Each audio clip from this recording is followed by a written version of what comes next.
Okay, I call this regular session of Mayor and City Council meeting at 6:04 p.m. this Wednesday, January 3rd, 2018 at City Hall Complex Chambers.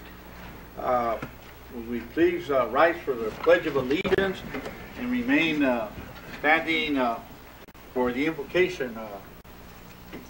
Councilman Maldonado, would you direct us in the pledge?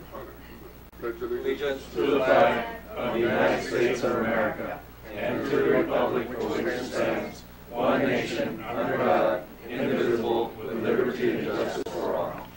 I believe we have Pastor Hector Lopez today. Would you like to please come to the podium y darnos la bendición?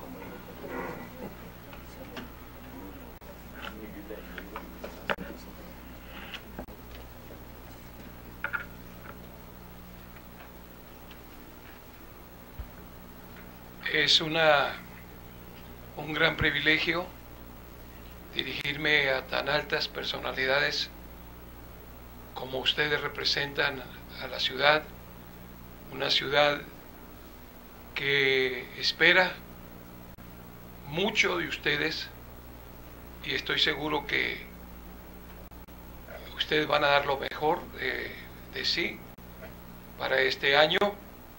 Y quiero invocar la palabra, que es mi principal negocio, mi principal acción como ministro del Señor. Y el Salmo 90 dice: Señor, tú nos has sido refugio de generación en generación. Antes que naciesen los montes y formasen la tierra y el mundo, desde el siglo y hasta el siglo, tú eres Dios. Y esto nos refleja, amados conciudadanos, la importancia de no olvidarnos de Dios. De que Dios siempre sea la luz que nos ilumine en todo negocio, en toda acción, y Dios los ha puesto en una posición de honor en la justicia de esta ciudad.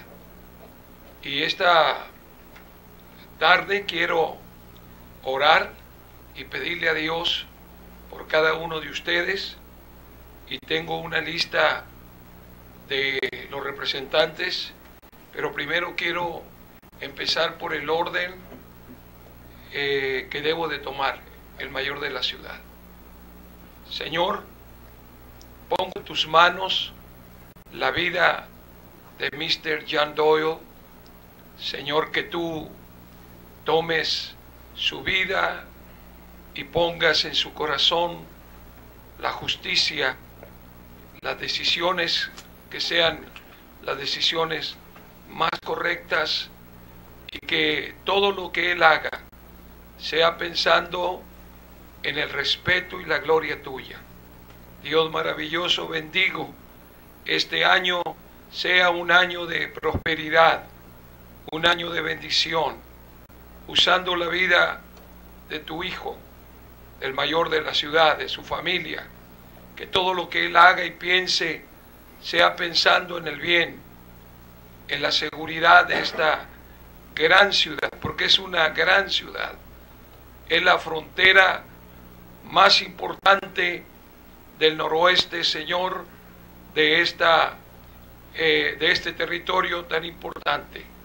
Dios, en esta noche también pongo en tus manos la vida del regidor José Díaz, Señor, para que tú lo guardes, para que tú lo bendigas, para que tú lo prosperes en todo, que tú hagas con él, Señor, lo que tú desees hacer, Señor, y sobre todo que él sea un portavoz de grandes cosas. Lo bendigo en el nombre de Jesús.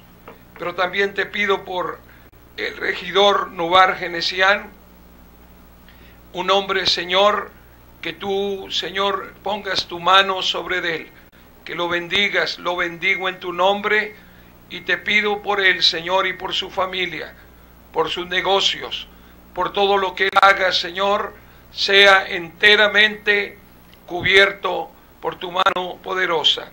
Te pido también por el regidor Marcelino Barona, que tú lo guardes, que tú lo bendigas y que tú hagas resplandecer tu luz sobre su vida. Te lo pido en el nombre de Jesús.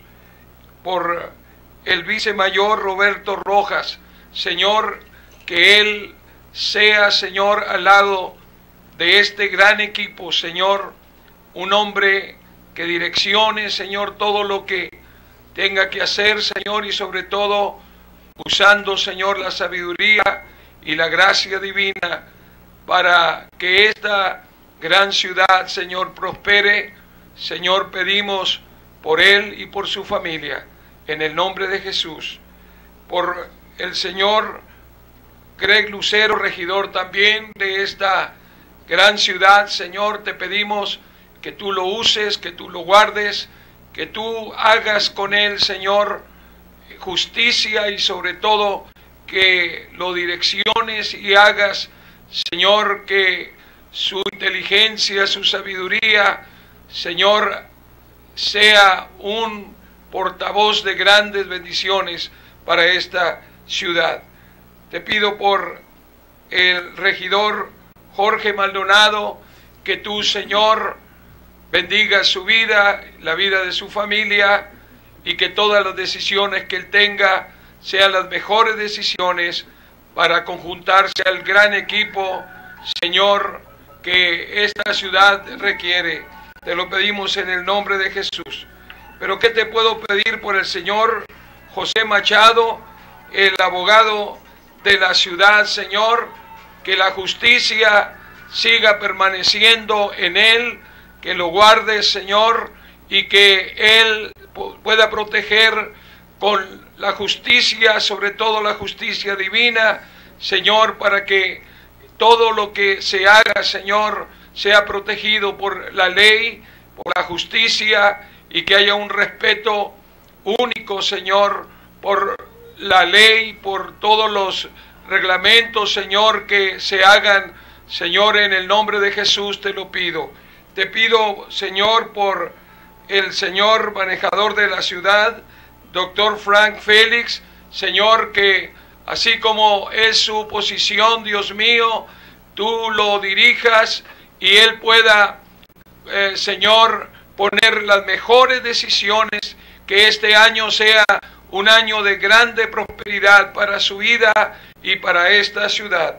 Señor, por último, te pido por la secretaria de la ciudad, Leticia Robinson, Señor, una mujer en medio, Señor, de un cúmulo de hombres, Dios mío, que ella sea una luz en medio, Señor, de este grupo de caballeros, y que tú la uses poderosamente como mujer, Señor, que ella pueda imprimir, Señor, esa confianza y esa seguridad. Padre eterno, te pido por ella y por este gran equipo, Señor, que tú has puesto para estos años seguideros. Padre, en el nombre de Jesús, bendigo todo el equipo del concilio, Señor, y el Señor Jan Doyle, Señor, para que esto funcione y que se abran puertas, Señor, de bendición sobre esta ciudad, que haya gran oportunidades de trabajo, de servicio y de prosperidad económica. Señor, que traigas trabajo a esta ciudad para que ninguno de tus ciudadanos tenga que emigrar a otras ciudades por falta de trabajo. Señor, te lo pido en el nombre del Padre, del Hijo y del Espíritu Santo, y que la paz de tu Santo Espíritu, Señor, quede en el corazón de cada uno de ellos. Te lo pido en el nombre de Jesús. Y todos podemos decir amén. Amén. Que Dios los bendiga y que tengan un día de grande bendición. Gracias, Pastor López. Le agradecemos mucho esas bonitas palabras, bendiciones. Thank you, Pastor Lopez. We appreciate your blessings, your prayer.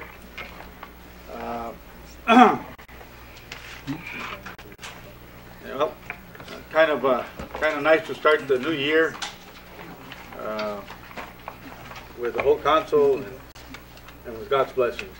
So we're going to go ahead and go to item 4, a call to the public. I think we have Germán Cañez from 1501 West Baffert Place. If you'd like to come to the podium, si gusta pasar adelante.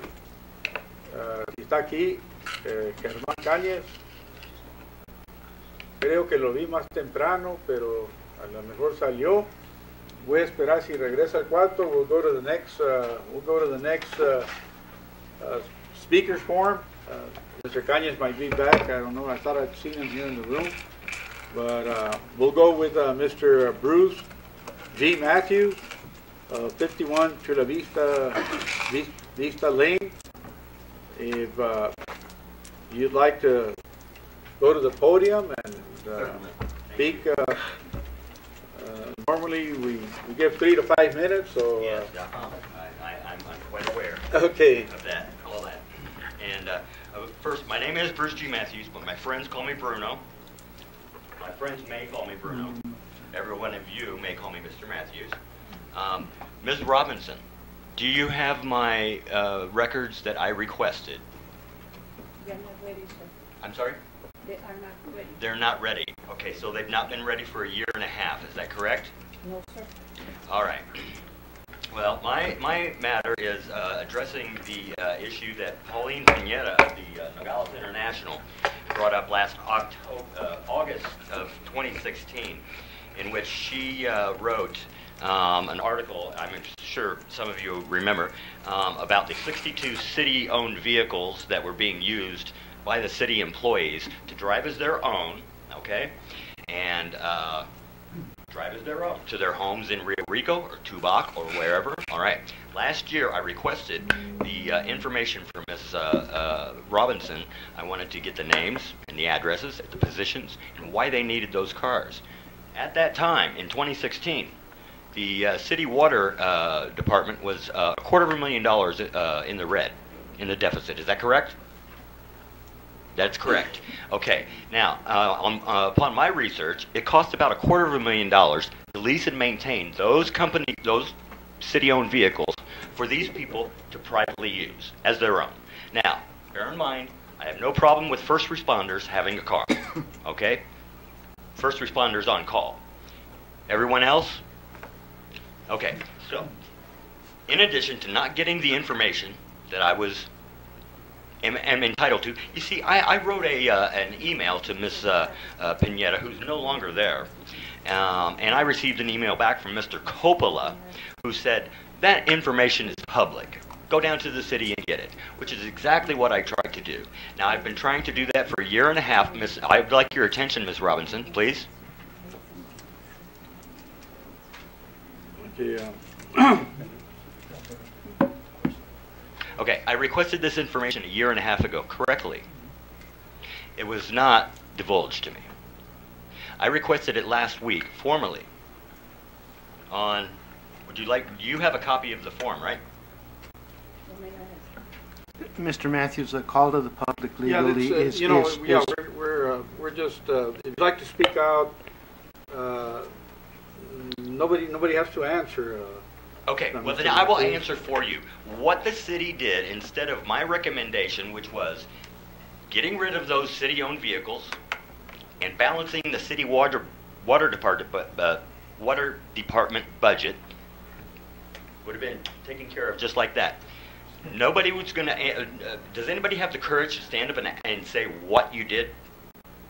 No. What they did was they raised the water rates for the residents of Nogales to fix that problem. Now, I went away for a year. I'm back. And I'm going to again see to it that Ms. Robinson and Mr. Massey give me that information on a timely basis.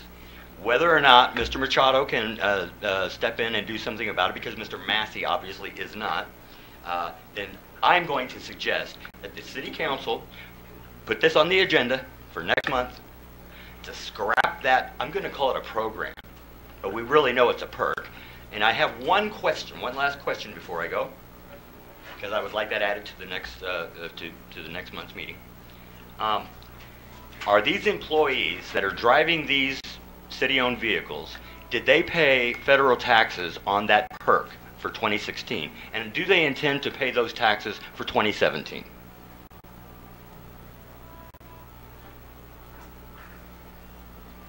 Question noted. Continue. That's my question. Mr. Matthews, under the law, under the open meeting law, the call to the public is a process where you can say what you want and give your statement, but it's an interchange between yourself and the council is not allowed. Okay. Thank you very much. Thank you, Mr. Matthews, for taking the time and coming and addressing those issues that you're concerned with. Again, I'll go to Mr. Germán Cañez, if he's in the room. Not present. Mr. Germán Cañez, I guess, must have left. So we're going to go ahead and that's the only two that we had for call to the public. So on a lighter note, we're going to go to number 5 on discussion and items, and the first one is more of a actually presentation, which is A, the winners of the 2017 Holiday Light Parade that we do have hopefully the people, representatives that took the first, second, and third place competition for the best creative and part of the theme of the floats they presented on our Christmas parade, which was the light of Christmas. And I don't know if we have at hand our representatives from Robert Backer Elementary School. Do we have anybody from Robert Backer's Elementary School? Okay, seeing none. The Robert Backer Elementary School won 3rd place as the City of Nogales Holiday Light Parade, the light of Christmas. And this is the plaque that they'll receive. They're not here today, so we're going to have to send it to them. And Mayor, I think I can take it on behalf of the school district. oh, that's right. We do have that. Thank you so much. At least for the time being. Well, I will make sure I get it to them. I think to make it legitimate, I don't know if somebody wants to take a picture for the record, but this is again.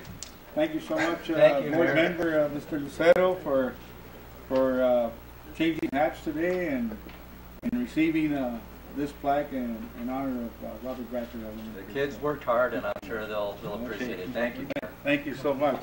And I guess we have a few school board members. We have Supervisor Manny Reese also here with us today. Thank you so much for being here. And of course, Dr. Varona, that's also part of the school board.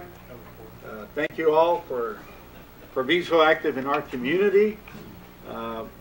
We want to go ahead then and go to the next. Hopefully we have somebody from La Cinderella.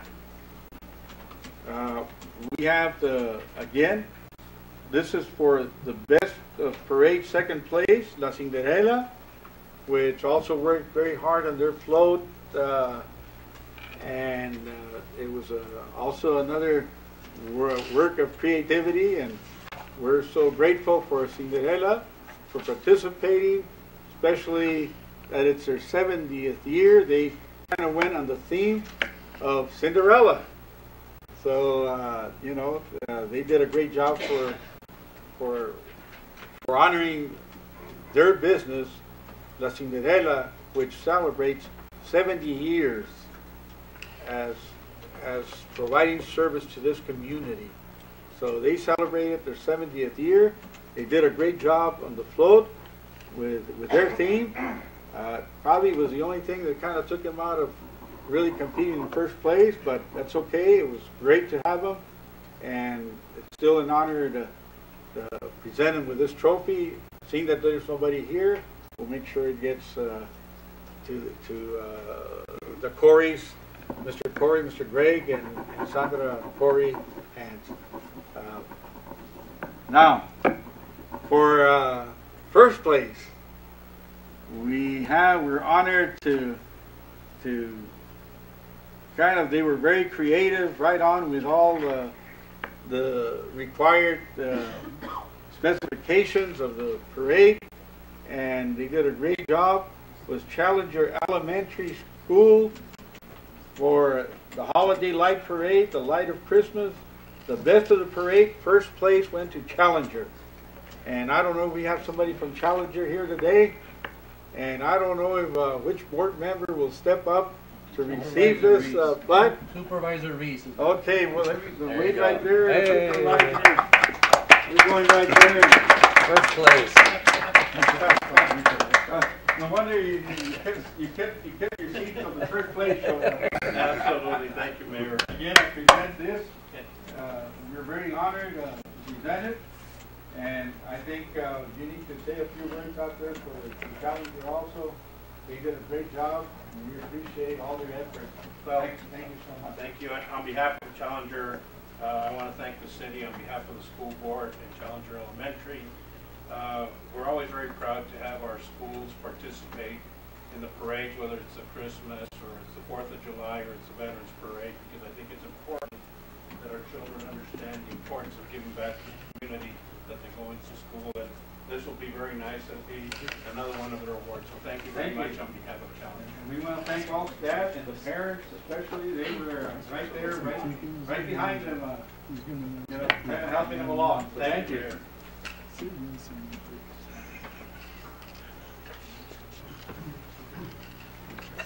Again, it was great to see that the whole community come together for the holiday parade. It was a success. We had great weather, even though the forecast said that it might have been a lot colder, but it ended up a beautiful evening. And I want to thank everybody involved.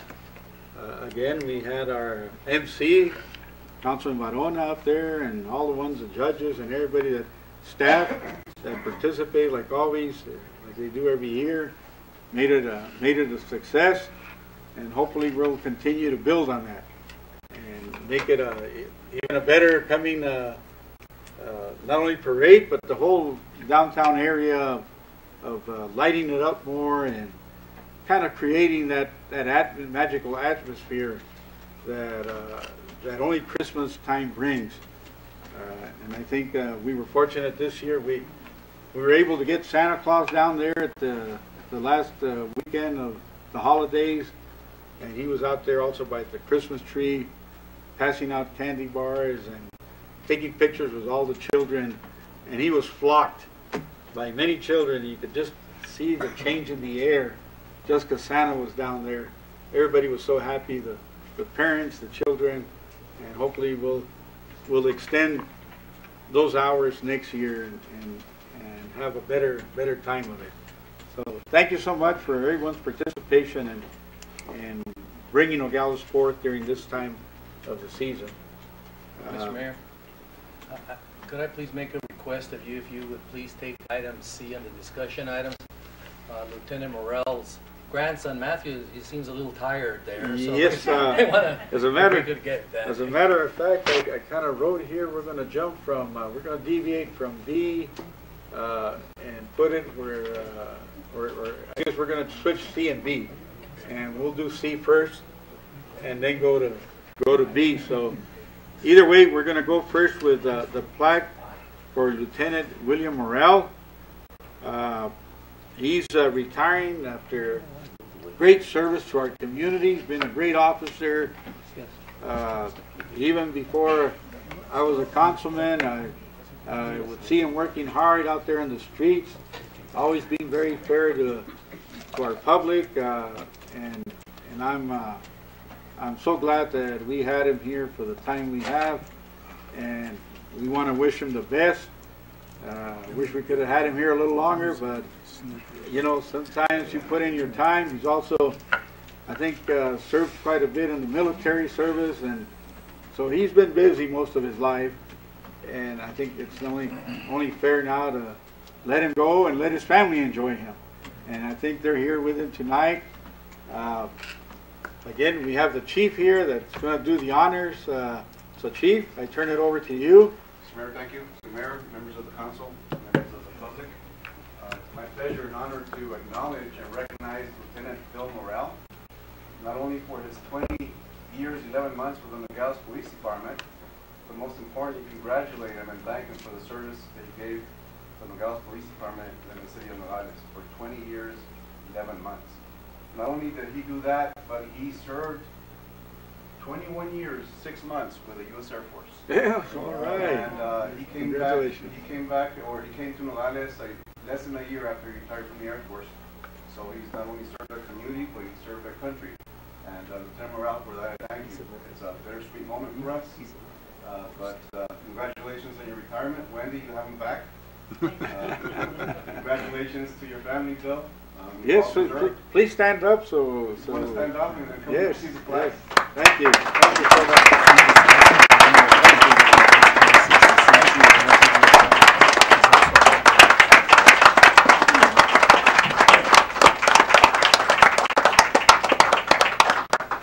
So the plaque reads, the Nogales Police Department gratefully acknowledges Lieutenant William Morrell for his dedication, commitment, and excellent service from February 3rd, 1997 to January 5th, 2018, which is this coming Friday. Congratulations.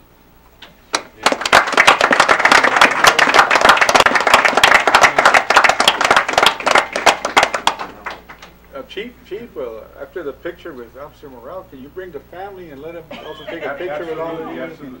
They're always the backbone of all of us. Wendy? Sir? You guys want to come up here? No.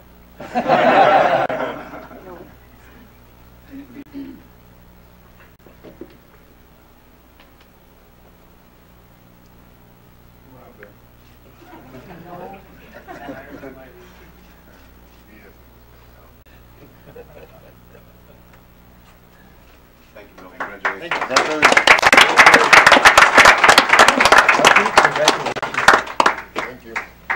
Thank you, children, for sharing your dad with us. Mrs. Morrell. Thank you for your service. Gave me back. Yeah, congratulations.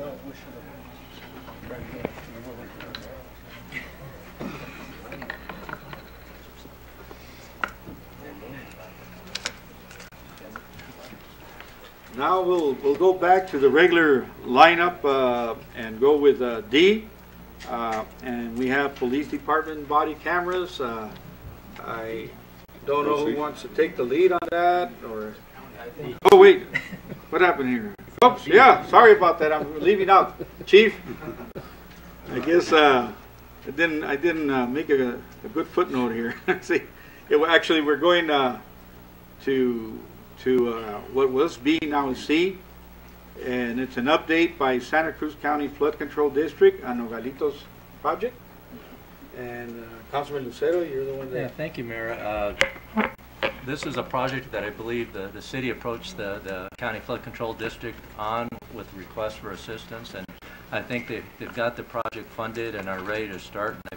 I wanted to get an update on what is going to take place, exactly what the work entails, and what is left undone, and look at ways to address that as well. So I've asked the county and the Public Works Director, Mr. Jesus Valdez, if he could give us an update. Okay, you know, before he gives an update, I thought I'd seen the county manager here earlier. Right there. Oh my goodness, there's... You look so young sitting there, I didn't recognize you. Right? Okay. Well, we want to thank all the county members, Mr. Fontes, everybody for coming up here and sharing their time with us, especially with this presentation. Thank you so much. You're welcome. Good evening, Mr. Mayor, members of the council. I want to give you guys the status of where the project is. little bit of the background. In 2013, that's how far this project dates. The city requested assistance from Santa Cruz County Flood Control District to alleviate some of the drainage problems in the Nogalitos area. The Flood Control District, after that, funded a $100,000 design to see what we could come up with to see if we could find a fix. What we came up with, after that, we applied for CDBG money under the Las Colonias grant, under the wastewater category. We were successful and awarded $1.3 million for the project. The project consists of a detention basin, concrete valley gutters, and the streets, on the streets, and after that we would address anything where the valley gutters, we would resurface the roads so they would be in good conditions. So that was the scope of the project. The current status is the construction of the Nogalitos Improvement Project started in August of this year. We had to wait a little bit for the monsoons and some of the emergencies that we had to get started. The first task was to construct a detention basin, which has been substantially completed. It's basically done. If you get any of the council members want to go out there and take a look, I'd be welcome to take you guys on the tour. The next task is to complete the concrete valley gutters. That's where we go down the middle of the road and put a concrete valley gutter, kind of a U shape, so it can convey some of the flow when it rains. And after that's completed, we'll start resurfacing the roads. The roads right now that we're anticipating to resurface are Durango Street, Veracruz Street, Lincoln Street, and Edward Street from Veracruz to Perkins Avenue. Those are the ones that, the funds for the grant and the flood control district were only eligible for the flood control improvements, which included the streets in the area, and were not part of the drainage conveyance. So the streets that were not part of the conveyance system will not get addressed at this time. So the ones that will remain in this area will be Mercedes Streets, Monterrey Street, and Edward Street, from Veracruz to the easternmost terminus. I think I'm here to give you a status of the project and maybe and ask that you guys consider paving the rest, some of the remnants of that are left behind from the project. And Mayor, and what I understand is that majority of the streets in that area are going to get paved with those, is it three?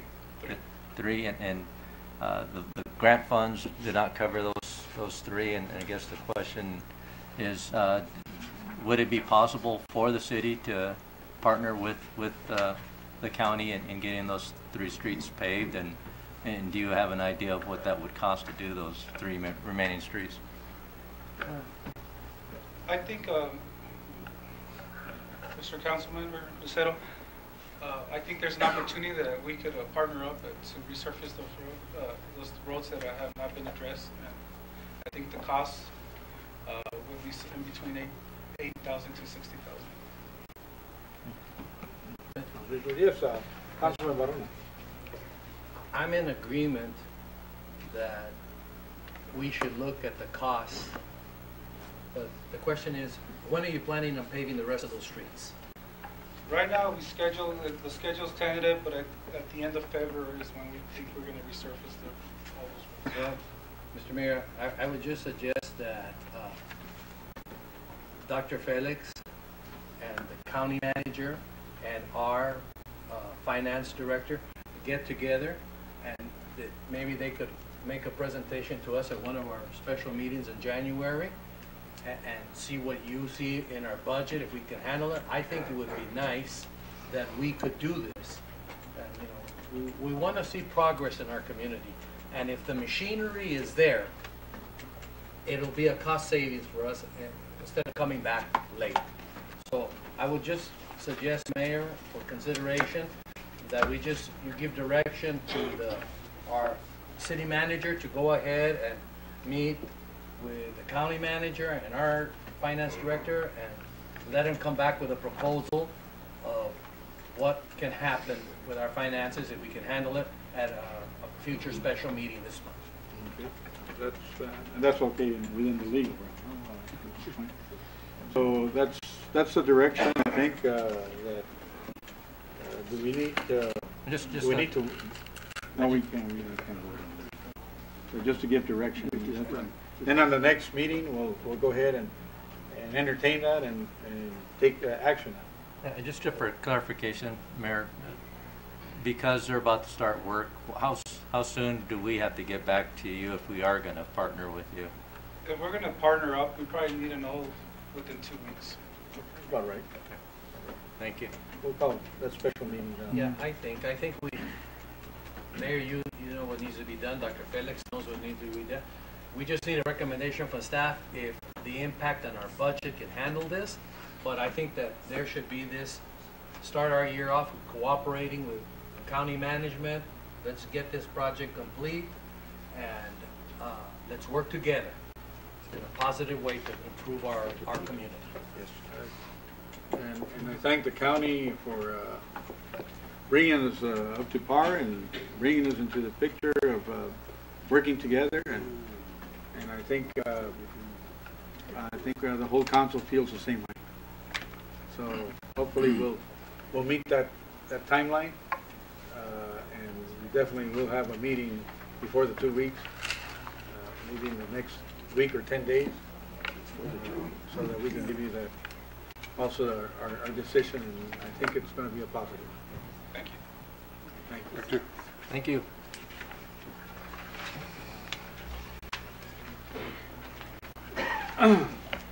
Okay, now we go to D, for the Police Department body cameras, Chief. Mr. Mayor, members of the council, at the request of Dr. Varona, Councilman Varona, we're putting on basically a preliminary look into the research that we've been conducting into the viability of adopting the body-worn camera program to the Nogales Police Department. I think it's a very good program. One of my goals is to use technology to its fullest, and this is part of it. However, this is really in the infancy stages as far as to research and the viability, both operationally and, most importantly, financially at this point in time. But with that said, I'll turn it over to Lieutenant Thompson, who's going to put on a presentation, and we'll be more than glad to answer questions at the end of the presentation, and hopefully you get the information that you need, and we can make a good, solid decision, both operationally and financially, to go ahead with this program. Thank you. Thank you so much, Chief.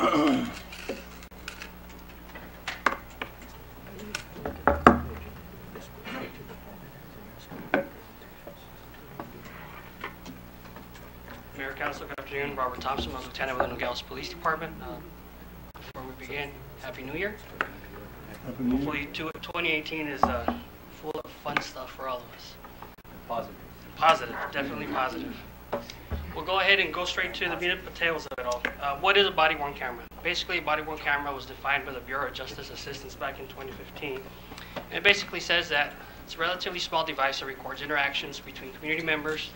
In this case, it could be public, suspects, victims, anybody in the community, and law enforcement officers. The video and audio recordings from the body-worn cameras can be used by law enforcement to demonstrate transparency, key point there, to their communities, to document statements, observations, behaviors, and other evidence, and to deter unprofessional, illegal, and inappropriate behaviors by both law enforcement and the public. What are the advantages of using cameras? Primarily, or one of the advantages is reduction in complaints and related issues. Studies have shown, at least in one city in California, that their complaints decreased by 87% when they initiated this program. 87% reduction in complaints. Across the seas in the UK, 93% reduction in complaints. Washington, D.C., our capital, had zero deviation on everything. They really didn't see a change when using the cameras. What does this do? Well, it improves behavior. Rule of thumb says that if you're on camera, you're going to behave. Typically, that's what we've been known to do. What do body cameras do? Well, technically, they they help paint a clearer picture of what's happening. It's an unbiased decision. However, the human element is always omitted from this, as We as humans see things differently, different perspectives, while under stress, certain stuff like that, that changes how we see things and perceive things. Disadvantages. First and foremost, the upfront cost. I'll get to the cost portion towards the end of the presentation. Privacy concerns. Are we skirting the Fourth Amendment when it comes down to recording people? Are we skirting that same issue when it pertains to officers being on break, going to the restroom, videotaping or recording victims in a case, confidential informants, so forth, so forth, so forth. Through policy procedures, directives, we will be able to answer those questions in the future as this becomes available to us, if and when. Storage of evidence. Another upfront cost. Do we store locally or do we store in the infinite cloud? Options are available, and I'll touch bases on those on two quotes that we have received so far. Is this too much, too fast? And what I mean by too much, too fast is this something too fast for our officers to dissect and incorporate in their daily duties? More than likely, yes. Like any technology, any new equipment, any new anything, there's always that learning curve. So we need to be patient. As the first shots of footage will probably have errors in them because uploading and downloading is going to be an issue. So once we train everybody to the best standards that we can, and of course those standards will be directed by policy, protocols, or what have you, then that too much, too fast syndrome, as we've been known to call it, would probably decrease and eventually be eliminated. Now, Sparky here. Hey. I was waiting for that one. Back in 2012, November 1st through October 1st, 2013, ASU partnered up with a law enforcement agency in the Phoenix metro area. I left their name out on purpose because the study came with goods and bads, and I didn't want to put their name out there. But however, it's something learning for us. They went out on a 10-month span, 100 officers randomly chosen for whatever reason, and half of those were given cameras, the other half were told, you may get one. What did it do? Well, they wanted to examine officers' behavior and perception of camera technology. Objectives. They went out trying to see how officers are affected by this. Study results. Officers who did not wear cameras, again, did not wear cameras, they made more consensual stops or stop and frisk and increased by 9.8%. When I talk about a stop and frisk or a consensual stop, it's based on a lawful act, some enforcement action. It's not the good morning, how you doing type of interaction. This is a, hey, how you doing, because we believe there might be some criminal element behind that. They made more arrests, 6.9%. Again, these are officers without cameras. Officers that wore the cameras, their citations increased by 23.1%. Now, good or bad, however you want to spin this, revenue driven or what have you, 23.1% is a lot for officers to dish out in citations. Positive or negative, we'll get to that. However, initiated 13.5 more interactions with citizens. This is a key element to the body cameras. 13.5% increase. These are the buenos dias, how are you? What can I do for you? I am so-and-so. I am here to help. These are those very good, positive, grassroots moments that we as police officers want to get back to. We are fast-driven, we get that. We're always going from calls to calls, etc., etc. This kind of slowed it down. So this is truly a positive result from the study. Okay, so what did the study suggest? Well, officers that wore cameras were less likely to perform stop and frisks. We talked about that one. Make arrests, but were more likely to give out citations, initiate encounters. Citations. So why an increase in citations? Simple. Officers thought that because they caught a traffic violation, for example, they were mandated to write a citation. They forgot that they had discretion to say, hey, slow down, here's a warning. Talk to you later. They thought that because they captured traffic violation on film, that they were mandated to do so. Again, through positive training, protocols, policies, we should go over that hurdle and not have this type of issue, because our goal is not to go out and issue more citations. Far from that. Again, we go back to that interaction with citizens. That's probably a key factor to all this. officers felt that they would be reprimanded because they were failing to give out a citation. Far from it. That's something that we would see in the future and address accordingly, and make sure that that's not the thought process behind any of all this. Now, here's some stats from the Nogales Police Department as it pertains to the year 2017. Use of force forms. Those are forms that we, or actually application of force. That's when we, the Nogales Police Department, physically have to apply some sort of force, whether it's soft empty, a nice hold, impact weapon, batons to that extent, less lethal stuff such as tasers, or even lethal, as drawing your weapon, etc., etc. We had 17 of those. This is where we start questioning the needs and the wants. 17 of those. Citizen complaints, one. One formalized written citizen complaint. This does not mean that Sergeant so-and-so, Supervisor so-and-so did not meet up with Citizen A and said, hey, I think your officer was X, Y, or Z and was remedied. These are actual written complaints that we took from the community, and I am ecstatic to say we had one. Needs and wants. Here we are with the cost. First vendor, this vendor is located in Arizona, and they are true professionals about it. They've studied the program, done it, built it, what have you. First initial buy-in for 45 cameras for the first year, we're looking at approximately $98,000. This is a number that can fluctuate because of technology, how it advances, when new products are available, if it benefits us to get, you know, the Cadillac, as we like to call it, versus your lower grade type of equipment. After that, for 4 years locked in the contract, we would have to upfront $56,000 per year. Now, what does that give us in total? It gives us warranty. We break it, we get a new one. It gives us upgrades. Every 2.5 years, 3 years, we get them upgraded. We get them replaced. Tech support. We pick up the phone, they're there, they call. Cloud-based storage. It doesn't cost us manpower to house all these images, videos, what have you. Somebody else would be doing that labor for us. Total cost for 5 years, $322,700. Again, that can fluctuate depending on what's out there on the market, what this company can give us, and what our needs would be in case we need to, fluctuate between them and our needs. Second vendor gave us two options. 25 body cameras.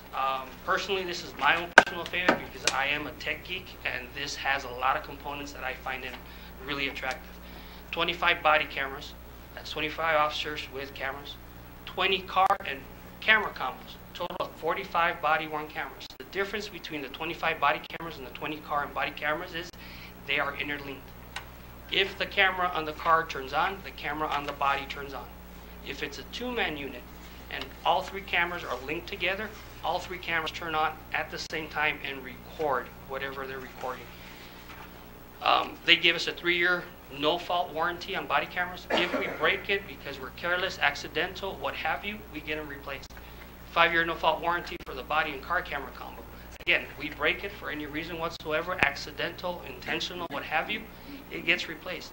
On-premise storage. This is different from the other vendor, and I know our IT department is looking at me with some eyes right now saying we don't want any more servers in the city. However, it is a viable option, and we do understand them. Tech support, we'll get some. Software, we'll get everything we need. They will set up servers and everything and train each and every single one of us who will be carrying this or administrating any of these cameras. It does not include car installation. We're probably looking at another $500 to $600 per install, grand total of $10,000 more. Total cost, anywhere between $239,000 to $249,000. Option 1. Same vendor, option number 2, 45 body-worn cameras. 3-year no-fault warranty. We break them, lose them, what have you, we get them replaced. On-premise storage, tech support, software, initial setups, trainings, everything to get us going. Total cost on that, a little under $110,000, and this number fluctuates. However, vendor number 2 works with a third-party financing company, which will allow us to make X amount of payments, depending on how much we want to pay in fees, of course, and allow us to pay this in smaller chunks versus upfront. However, we will get all the equipment upfront. So it's a win-win for the city and the vendor. However, cost at the end would be the issue. Consensus overall. yes, the general public wants these. Yes, law enforcement wants these. We want them. However, the negative or the downfall of all this is the cost. Typically, the cost is what scares law enforcement agencies, particularly our size, from basically buying these. That's it on my part. Any questions? Yeah, well, I had a question on, did anybody look into the track record of these companies, how well they train, their setup, also the information that's stored, how accessible is it to the department in case they need to go back for something? Or? Definitely. Both options would work similar. However, the cloud base is practical per se, because we can have a tech dialed into it and do whatever it is that they got to do. Typically, these cameras come equipped with a smart device, cell phone, pad, anything of your choosing. And as soon as you hit record or your camera turns on for whatever reason, after it's all said and done, you can go back and tag it, say this is report number so-and-so, or this is what happened. And as soon as you're done in your shift, you take your camera off, you put it in a docking station, and it catalogs it for you. Anybody with rights to review the video, observe it, or what have you, can easily log in there and be able to retrieve that video, burn a copy, or email it to wherever it needs to go. For instance, if the city attorney's office were to see a video, we can grant them access, and they can remotely from their desk be able to log in there and check it out. And that works for both systems. The only difference is one's cloud-based, which we don't physically store anything here. The other one is server-based. We have to store something in. However, I will put this out there. Arizona law, records retention law, has changed dramatically, drastically in the last couple of years. We need to retain records for over 90 years. And the question that's still in the air and spinning up in the air is this considered a record? More than likely, yes. So we would be storing these after the fact. Even if the program were to die, we would still have to store them. So again, I go back to the local storage because we would own it. But again, that's just my recommendation. Track record. Both vendors are excellent. The first one is based here in Arizona, 3 hours away in the Phoenix area. They have produced tons and tons of cameras. They pioneered the system, and we use a lot of their equipment as well, our electronic tasers and stuff like that. So the relationship with law enforcement is there with them. That's the more expensive one. That's the more expensive one, yes. And the last one really doesn't provide services. They do, however, it's just 45 body-worn cameras, and that's the low-grade camera, not your high-end camera. Cameras vary. You can have one that's a box that attaches to your uniform, for a shirt, lapel, or something, and there's others that mount to your eyewear, or a cap or something to that extent, which kind of wants to, I guess, mimic what your eyes would be seeing. And those are the ones that are being explored. Aside from the 80-some thousand difference in payment or cost, how do you rank the second one for the 239 plus? Again, because of the hidden outside or backdoor components that it has, the Wi-Fi system that it has, it's a two-piece camera system, which means camera sits up here and your battery charger sits on your belt somewhere else. A little bit more parts to lose. However, what I like is the networking. If you have a double-person unit and cameras turn on, all cameras turn on. You don't have to fumble through. It's like, hey, I forgot to turn on mine, or I didn't, or I did. It does it automatically. And of course, a lot of them have a lot of details and upgrades and a whole bunch of cool stuff in the back then that we can purchase. The quote itself has everything, all the bells and whistles. So the only thing that would change would be the hardware. If there's an increase, because of course production costs a little bit more. All right. At this point, I guess I think the rest of the council might have some questions. I was curious about that. I didn't mean to take up so much time, but Councilman Barona. Thank you, Mr. Mayor. Lieutenant Thompson, thank you for your presentation. It was very insightful. Mr. Mayor, I had some constituents that made that comment to me, so I wanted to have a presentation on it. But I think it would be prudent on behalf of this council to take this under advisement and let Dr. Felix bring it back to us with his recommendations, along with Chief Bermudez of the total budget. What we have, where does this fit in? Because this might be a priority, but there might be other priorities within the police department. So, but I just wanted to know about this. That's why I placed it on here. It's even if we started off maybe with some vehicle cameras or something, but I want to wait. I think it's our responsibility to bring this up, turn it over to the city manager, and let him come back with final recommendations as you take us through the building of next year's budget. Yes, because Councilman Cero, you had? Yes, Mayor, I'd like to also request that the manager reach out to our risk retention pool to see what other municipalities are involved in this process, you know, pros and cons, and maybe get a recommendation from them, just so we also can recognize the risks associated with the body cameras. The other thing that came to my mind when you were talking about how all the complaints that, you didn't mention all the names of the cities, but how many complaints they get, and you went by percentages. But yet, how can we cut a percentage of one complaint a year, except have no complaints? But I think even with body cameras, you're still going to have a complaint. Mr. Mayor, what we're doing right now, we're doing a cost needs analysis because I have some other programs that I want to implement. What I want to do is I want to make sure our department or organization has a strong foundation to build upon from there. This body worn camera technology is fairly new, so this is just a preliminary report as far as to it was more like, okay, we're going to tell you what it is and some options that are available out there, but we're not done with it yet. This is one of my goals between the 18 to 24 month strategic plan, I guess, and so that's what we're looking at right now. I just didn't want to keep you waiting, Dr. Varona, because I know you've asked for it for a couple of times already. So we really want to go out there and tell you what we have so far, and we're going to build upon that once we're ready. I communicate a lot with Dr. Felix, and again, we're doing a cost needs analysis because we have other issues that I think are more pressing right now. But then again, if you guys can fund us everything, that would be great. Well, I like though Councilman Lucero's remark about kind of checking with the risk retention and seeing how other cities. You brought to light the fact that body cameras haven't been around that long. How many years have they been around? And what kind of track record do you have that information? They've been around for a while, but there's litigation behind them. There's all kinds of case law. There's all kinds of things that change constantly. So we're trying to make sure that we're doing the right thing basically for the right reason, and we're not setting the city up for liability.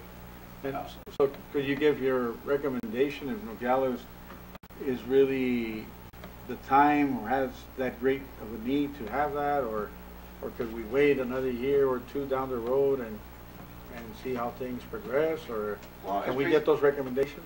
Absolutely, Mayor. Absolutely. At face value, I mean, if you see the complaints and the use of force incidents, what happens with this body cameras is it reduces the use of force incidents and reduces complaints. It's obvious that we don't have a problem or an issue with either or. So that's when the needs and cost analysis come in. Do we really need it? Is it worth the cost, right? Right now, we're talking about we're in dire need of cars.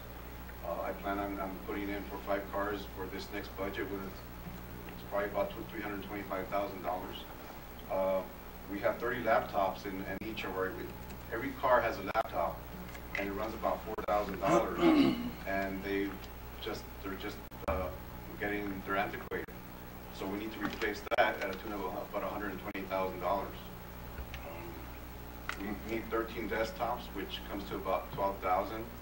And what I really want to do is, in the last 10 years, we have lost 10 police officer positions. We did away with our bike patrol. Our criminal investigations division went down from 5 to 3. Our officers then went down from 2 to 1. Our motor unit, which we use a lot, went down from 5 to 2. And that's to budgetary constraints and obviously savings costs that we had to implement those things in the last 10 years. So my plan is to present to you a method to hopefully bring back those 10 officers, obviously not all at once, but maybe we can bring 2 or 3 this fiscal year, and then 2 or 3 next fiscal year, so we go back to the allotted 65, which we had about 8 years ago, and implement those programs, provide the public safety, and exceed the public's expectations as we should with the correct personnel that we have to. Mr. Mayor, I think we're staying off the agenda. We're getting into personnel discussions and Okay. budget Well, discussions. All right, I just had a Councilman Point of Rojas order, here Mr. Mayor. Yes. I think that's why we have an attorney here to give us advice. Are we- I can still Are we voice my getting out of order opinion, here? Doctor. If I have No, an we're still, opinion, I we're, can it's, voice it's part of, I think it's part of the agenda that we were gonna discuss cost and whatnot on this, but, Councilman, did you have your hand up? Yes, Mayor, I did have a question, but I believe the chief answered it as he was. Okay, Councilman Rojas has the floor right now. Thank you, Councilman. Me? Councilman Rojas, would you please go ahead? No, Mayor, the chief answered my question. answer. Yes, as he was going along, he Actually, did cover it. Okay, So I'm good. is anybody else that has? No? Okay, thank you. Thank you, Vice Mayor. You yield the floor then to Councilman here. Yes, I do. Okay, go ahead. Yep, Chief, basically, you know, what I was looking at, you know, when he was doing the presentation, you know, starting it off by steps also, you know, now that you say vehicles, maybe consider having those vehicles with vehicle cameras and stuff like that. You know, we're not the big city that has any big issues, and you know, maybe we could start off with a portion of the cameras, you know, where the officers, you know, you go off duty, you leave the camera, and next guy comes back and use it, you know. But I see your plan of necessities and priorities is a big issue. Thank you. Anything else from the council? Yes, Councilman Morona. Just in the overall scope of this presentation, though, too, what the chief brought up about some other things that are important to him, though, too. I hope this city manager keeps a scope into that. We just purchased a new building, and I'm still waiting, the council's waiting to hear what's going to happen with the city courts. Are we going to move? Are they going to move to courtroom B in the county? You know, and that expense, so too, the space, the additional space for the police department. So there's some other things, though, too, that we need to consider as a council, though, too. Thank you, Mr. Mayor. Thank you, Councilman Morona. Any other questions, discussions, comments? Seeing none, thank you so much, Chief, Officer Thompson. Thank you for that fine presentation, very informative. And we'll probably have some more questions on the next round. Thank you. Thank you. Thank you.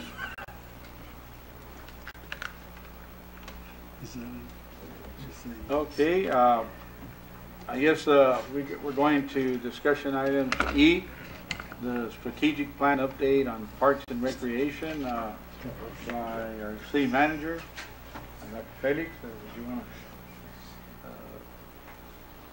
to update us on that?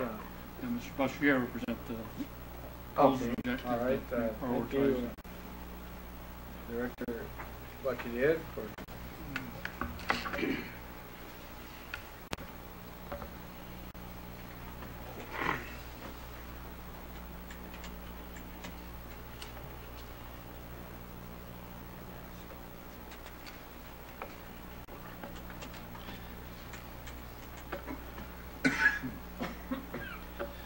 Mr. Mayor, members of the council, good evening, and again, Happy New Year. Happy New Year. So I'm going to briefly review an update as it relates to the strategic planning retreat that the council had back in September. So a lot of this is going to be very familiar to what you guys have already discussed, what you've already seen.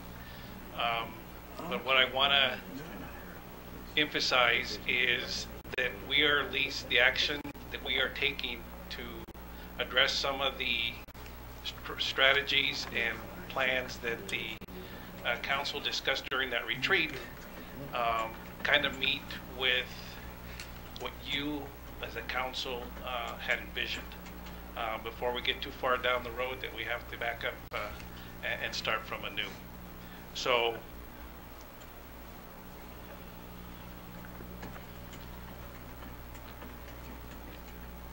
from that retreat, the city council came up with 6 major goals, and goal number 6 pertained to recreation.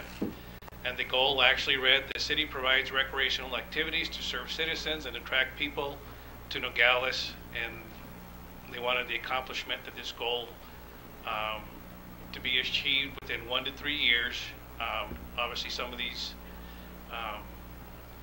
strategies, initiatives, if you will, objectives will be met with, prior to the end of the 3 years, but gave the timeline of 3 years to try to get this accomplished.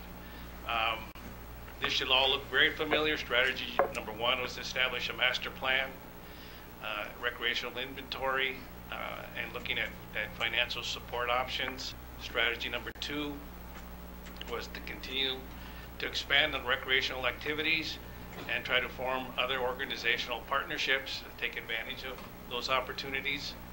Strategy number 3 was to seek additional sources of funding, grants or sponsorships outside of the city.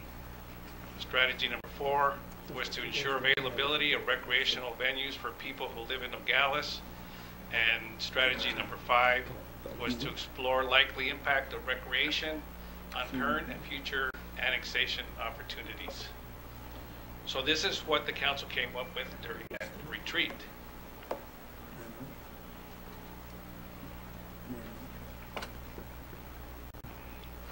So moving forward, on the far left you will see an initiative, and these initiatives pretty much align with the strategies that the council has already put in place. Initiative number 1 will address the strategies number 1, number 3, and number 5 as it relates to a needs assessment, annexation, and dealing with the park's aging inventory, aging infrastructure. And these are some of the ways, the action, this is how we are going to approach accomplishing that initiative. So at this point in time, our Planning and Zoning Director has reached out to the University of Arizona Masters of Landscape and Architecture program to see if they're willing to assist us with a master plan of our facilities here in the city of Nogales. I know that we're reaching out to them for other assistance as well.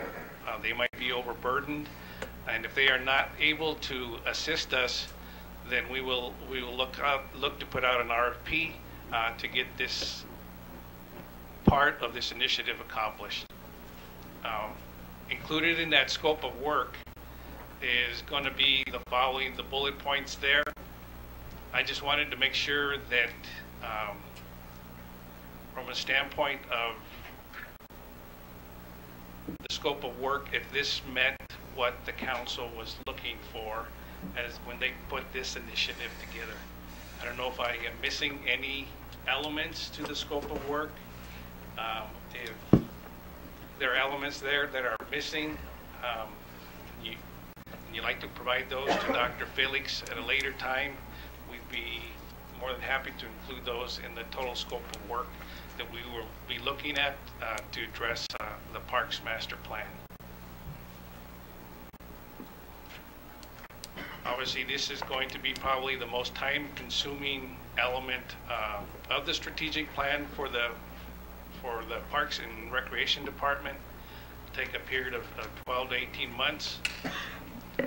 Obviously, there's going to be a cost attached to that. We don't know what that is just yet, but I think if we move forward with this initiative relatively soon here, we could have at least a cost related to that, so we can kind of program that into our budget cycle this year. Yes, Councilor. Just a quick question. Yes, just on the timing, because there's probably some, I guess, equipment and facilities that are probably more pressing. If we can get them incorporated into the budget sooner rather than later, that would be the only thing I would suggest, because I would hate to do an 18-month analysis and find out that we could address some things, a year earlier if we had just known about it. And to your point, on initiative number 2 there, we are actually doing a parks improvement plan internally as we're going through this budget cycle right now, so that we can address some of those issues. Council has been kind enough to date to already send some resources so that we can improve some of the aging equipment that we have. So that's kind of why I mentioned it as part of this strategic plan. Okay. Okay. Yeah. Councilman Marona? Yes, thank you, Mr. Mayor. Mr. Bachelier, on your University of Arizona College of Architecture, they did a master plan for the Children's Museum out in the Meadow Hills area. And I have their cards. I thought I had my little book with that. I don't know if I misplaced it, but I do have the 2 cards of the 2 people that helped us with us if you're interested in contacting those individuals, because they're very good at bringing down their architectural students down here, and they made a final presentation which was tremendous. And then I'll just wait for the rest of it. I concur with what Councilman Lucero said, and I'll just wait. I think this is a good start of the strategic plan. I thought, Dr. Felix, we still need to approve our strategic plan and get it onto our website and everything like that, though, too. Maybe at the next meeting, Mayor, we can take care of that, so we can formally say this is our, and we are in agreement with it. But I think you're off to a good start with that, Mr. Bachelier. And that will help us as we go through the budget building process, too.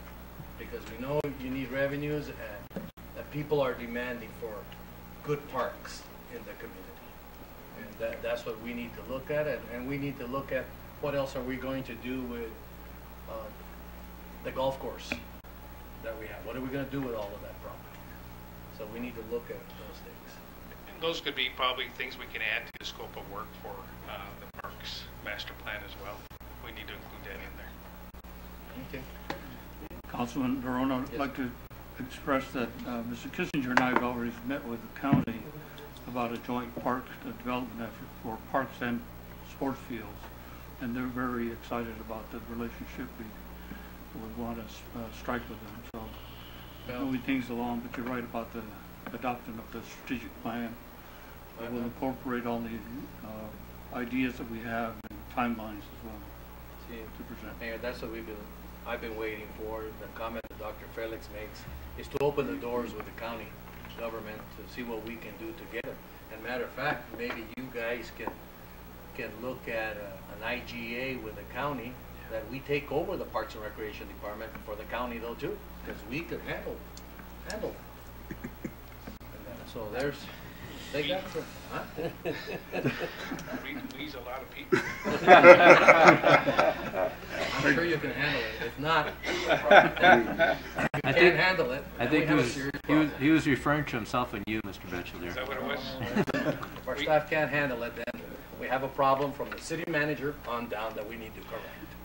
So we can do amazing things with all the right resources, Council. Yes, I'm sure. And with the county helping us financially, we can do it. Yes. That's the attitude that we should take. We can do it to help the citizens of our community together. It's for the children. It's for the children. But would you look into that, Dr. Felix, please? I concur with Councilman Barona on that. I think it's long overdue, and I think it, even though when we're talking about county, it's still the same, pretty much the same population that comes from Rio Rico and does all their shopping here, and it's the same families living here and over there, so it's pretty much the same community, except for that they're in the county regions are working together, we can represent all of them. Yeah, it's no different than we have an agreement with them for animal control. Yes. We contribute financially to it. They And- can contribute financially. and It's the not that library. we're gonna take it over and say, hey, this is a freebie. There's no freebies. No. They gotta contribute financially to it. Okay. Any other comments? Go Hasn't in the finished. library, yeah. Dr. Finn? Mr. Butcher. Did you have something else? to say? He hasn't finished. He hasn't finished. No, but I was just wondering about this because The weed I know you're thing, still going No, no. further. I know you're taking it in steps here and I didn't want to have to jump all the way back. So actually, as it relates to initiative number 3, which is one of your strategies, where it says commit to continual expansion of recreational activities through organizational partnerships. Obviously, we already have an IGA with NUSD. We had previously talked about meeting with some of their senior management and their facilities individual. That would actually be over there on number 3. Because as I had mentioned previously, I believe there's enough facilities here within Santa Cruz County to be able to accommodate the requests of all the users for the different types of activities that we have. There's just sometimes obstacles that are in place that kind of prohibit access or make it very difficult for people to be able to tap into those facilities. So I will be meeting with NUSD to try to see if there's an opportunity there to take advantage of the facilities that they have, make them a little bit more accessible to the general public, and vice versa, that they can, take more advantage of our facilities. Because I believe if we sit down and look at everybody's calendar, come up with a master calendar, shut fields down when we need to, oversee them when we need to, give them rest when they need to, I think that there's enough facilities there. Yeah, we need to look at more soccer fields. I'm sure that Mr. Vanderbilt would agree with you, Mr. Lucero. Mr. Mayor? Yes, Mr. Bachiller, I'm confused here on 4C. City Council adoption of facility use agreement inclusive of fee structures. There's not that policy in place right now? So there's a policy in place now. Okay, but number 4, the initiative number 4 will actually answer your strategy number 4. And my understanding of that strategy from council was that you wanted to assure that there was some priority given to city residents Local first. residents, yes. They would, not that we are trying to discriminate against anybody else, but there would be some type of mechanism in place that city residents would have priority. So there is in our facility use agreement, the fees for use for non-city residents is written in the agreement, but it's not enforced. That actual agreement has never been adopted by council. There was a previous council that did not support that. And since that council never supported it, we never implemented that additional fee for non-city residents to use our facilities. So I wanted legal to take a look at our facility use agreement. We are looking at this point in time into what other communities are doing because they are addressing the same issues. Not that they discriminate from anybody using those facilities, but they definitely give their residents a priority. If you want to use their facilities, there's just an added cost to use that facility. So that's how I want to address that particular issue. I just wanted to make sure that the council, that was the intent of putting that strategy in place. Mr. Mayor? Yes, Can I ask a question here? Yes, Mr. You've already done Bachiller, that. what is that cost? Was the cost a big problem with that council? It was like, I think it was like a 10% increase of whatever the total use would be for that facility. I can't remember exactly what it was, but it was a percent increase if you were a non-city. But was that the problem then?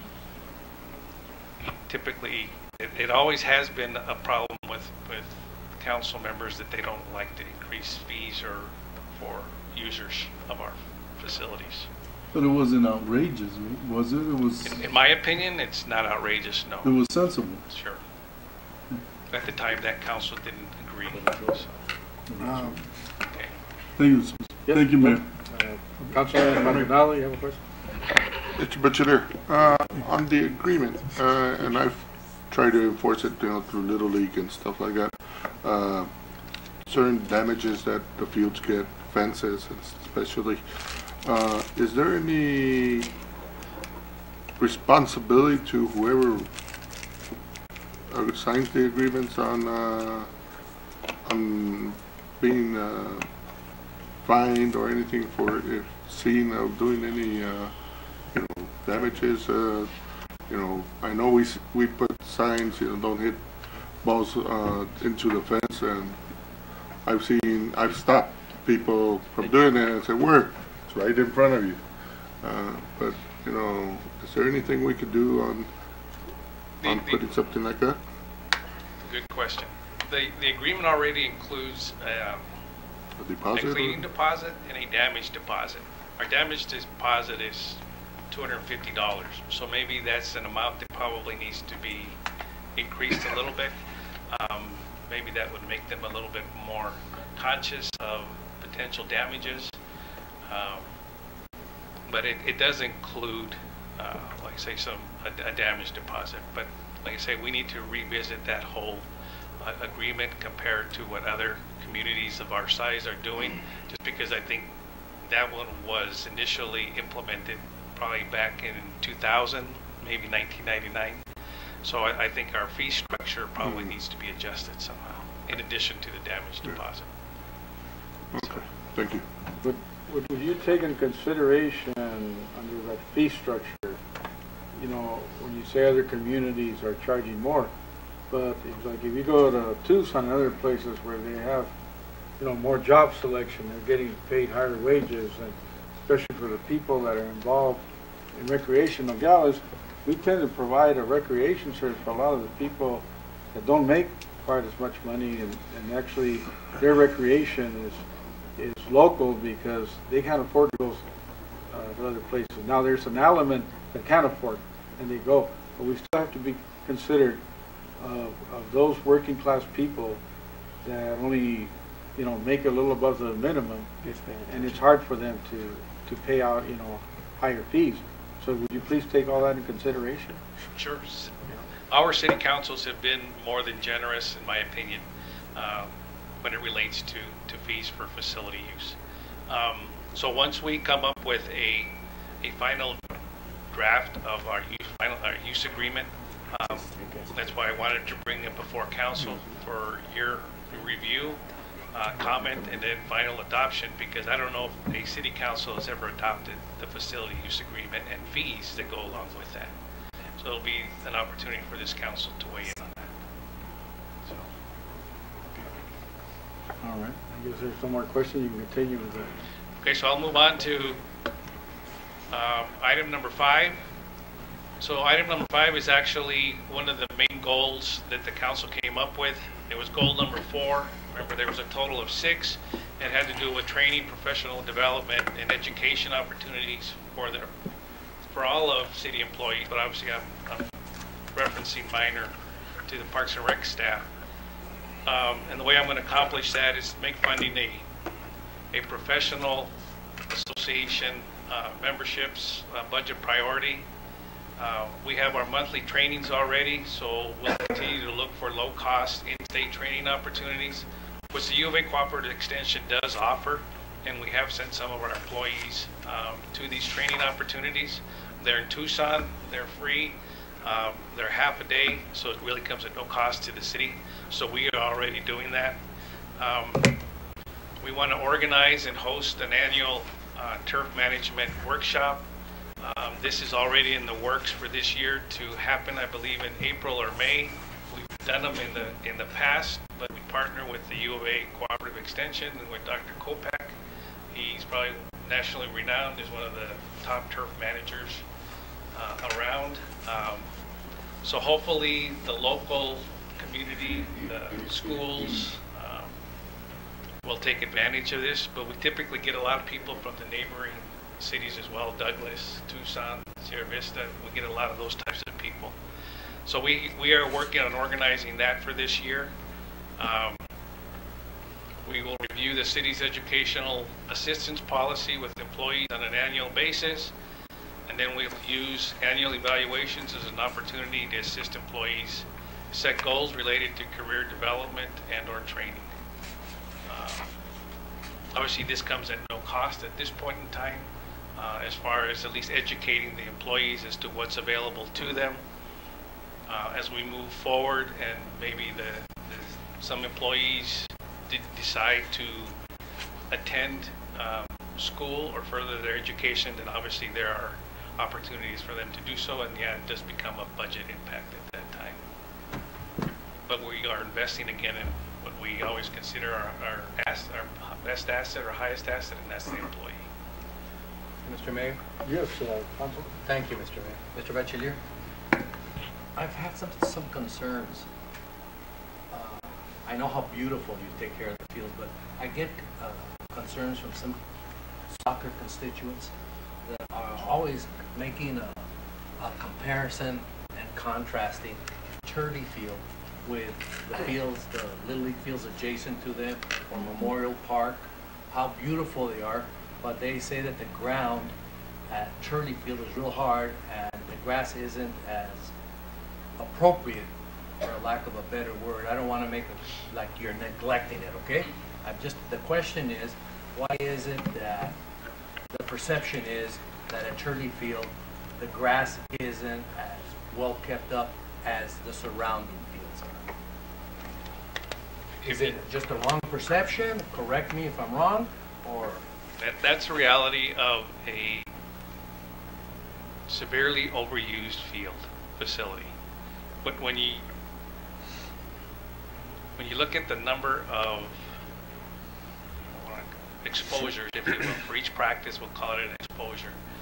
Remember, in my last presentation here, I provided a slide to the council because I felt that it was important for you to understand, for every hour or 2 hours of practice, there's a standard that you should allow a field to rest. And I provided you a slide so that in the event a constituent would ask you the question, why? And I showed you the statistics of use for Ron Turley Park versus War Memorial Stadium and Little League, and the number of users for Ron Turley Park and the number of activities that we have going on there significantly outnumbers what we have at Memorial Park and Little League Field. And you know that we close down those fields and we limit the use. I would have to close, based on the use, for 1 year. We'd almost have to close Ron Turley for 6 months just to. So basically, to answer their question, what you're seeing is actual overuse, damage caused by overexposure, not giving the field enough time to rest, and being able to stick some resources in there to provide the type of grade that it needs. Mr. Mayor? Yes, thank you. Mr. Bachelier, are you saying then, I don't want us to be viewed that we're just concerned about baseball fields, okay? I want to make sure all the kids get equal access. So is it because you're able to close for a longer period of time a soccer field because we don't have enough soccer fields? Or is it because it's just an overuse of the limited capacity of that field? And what about the field on top of the hill? Same way. So those facilities they don't get as much use as down below because of the location. Mm-hmm. But remember, we still have the 4th of July. 4th of July is right there. Has a huge impact on that facility. And yes, we don't have enough fields to accommodate the number of requests that we get. But hence, if we have other facilities where we can steer some of these requests, then I think that in the long run, all these facilities will be able to bear the brunt of the use much better than what we do now. It's just so concentrated there. Does our IGA with Nogales Unified School District include the use of their soccer fields? Do you funnel some of those kids to use those fields? We always direct them to NUSD staff to request use of those facilities. But it's been their experience that there's too many obstacles to jump over just to be able to use their facilities. It's not as easy for them to use their facilities as it is to use ours. What are those obstacles? Lights. Lights is one. It's another reason why Ron Turley is significantly overdue, just because we're one of the few soccer facilities that has lights. The cost, liability insurance, even though we request all of that, I don't see why it's a big problem. And I don't know if it has to do with security after hours once the school is closed. I think those are some of the obstacles that they face, that they might have to pay for somebody to stay after and that kind of stuff. We usually have people here till the evening anyway, so it's not an added burden to us. So, Mr. Mayor? Yes, Councilman Rose. Mr. Bachiller, do they use Ron Turley for practice and for the games? everything. And the 4th of July. And the 4th of July. That's a great event you put on. You know, going back to Councilman Barona's remarks, as far as people asking questions, that there's like favoritism between one sport or the other. But the fact is, baseball does not trample in the field. The sport of baseball doesn't have that much contact as soccer does. Soccer is a continuous running back and forth, trampling over the fields. Isn't that so? It's just the nature of the sport. Yeah. So it's going to take a worse beating than baseball, and a lot of times that's why the fields in the baseball are look nicer, because there's nobody trampling on them. And thank goodness we don't have a whole lot of football going on now. There you go. That's another sport. Not that we try to, we still allow some practices, but not a lot. I don't see before the outfield of the Little League parks and Memorial Park used to be used as soccer fields. For many years they used to be soccer fields. They're not used anymore. See, so we kind of curtailed that ourselves, because those outfields, there's no baseball games going on. They could be used as soccer fields though too. But Pearson? Well, they can use Pearson though too as soccer fields though too. They could. That's part of the IGA. I think there's some dialogue that needs to be, when we talk about that IGA next year, we need to have some flexibility with this and that. The IGA in general, if we're requesting the use of the facility, we never have any issues with the school district. I mean, that relationship works well. There aren't any obstacles. Where the obstacle comes in is that if an outside organization, AYSO, wants to use NUSD facilities, the city of Nogales is not involved in that. Right. That is them independent of the city using that facility.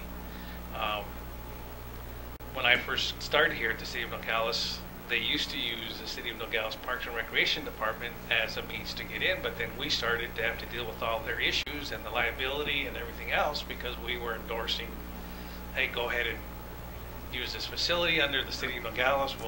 We'll assume all the liability for your league, but yet we have no decision making whatsoever as it relates to their league. Any of the issues that they have, we had no say-so in that, because it was a separate entity. So we got away from all this co-sponsoring, because we were assuming all the liability for these organizations. I'm willing to seek revenues to build some fields, especially out in the additional property that we have, that we've talked about, the golf course and all that. But we have also properties in Monte Carlo area. Yes. You see, I'm willing to do that, but before I want to go out and get additional revenue for that, I want to make sure that we're using our partnerships to the maximum capacity that we can use it. And I'm not convinced yet that we're using our partnerships to that max capacity, that there are still a lot of fields that are sitting idle that we could be using. Yeah. Where we're not in the position as Pima County to have $1.5 million to build the largest soccer fields in the state of Arizona. But we can have more soccer facilities for these student athletes to play on.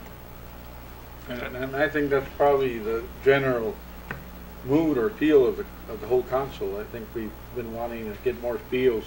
And soccer is one of those sports that's coming up, and it's really taking Nogales. We're behind actually the curve on it, and we need to step up. I guess Councilman Cero had his hand first, or you, Councilman? I think Councilman Rojas is. Did you have your hand up? Or, I did. Okay, Vice Mayor, go ahead, please. Vice Mayor. Okay, I'll be quick.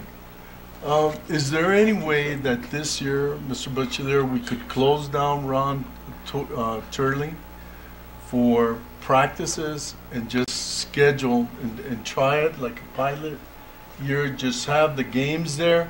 That would kind of force us to go to the IGAs with the schools and schedule the practices at other schools. And maybe we can break down those obstacles that are arising with the schools, if that seems to be the problem there. That way we can see the effect with Ron Turley as far as somehow getting that field to a playable condition, an acceptable condition, and then from there we can go forth with other fields or with other properties that we have available. The logistics can be worked out with the other organizations and USD. Maybe the county comes on board as well, and we can share the facilities and rotate them as needed. I think we can address the actual need that we have in our community, and then I think yes, then we can control the number of users and exposures we have on all the fields. Right. And I think in the long run, you will see the quality of the playing fields improving over time.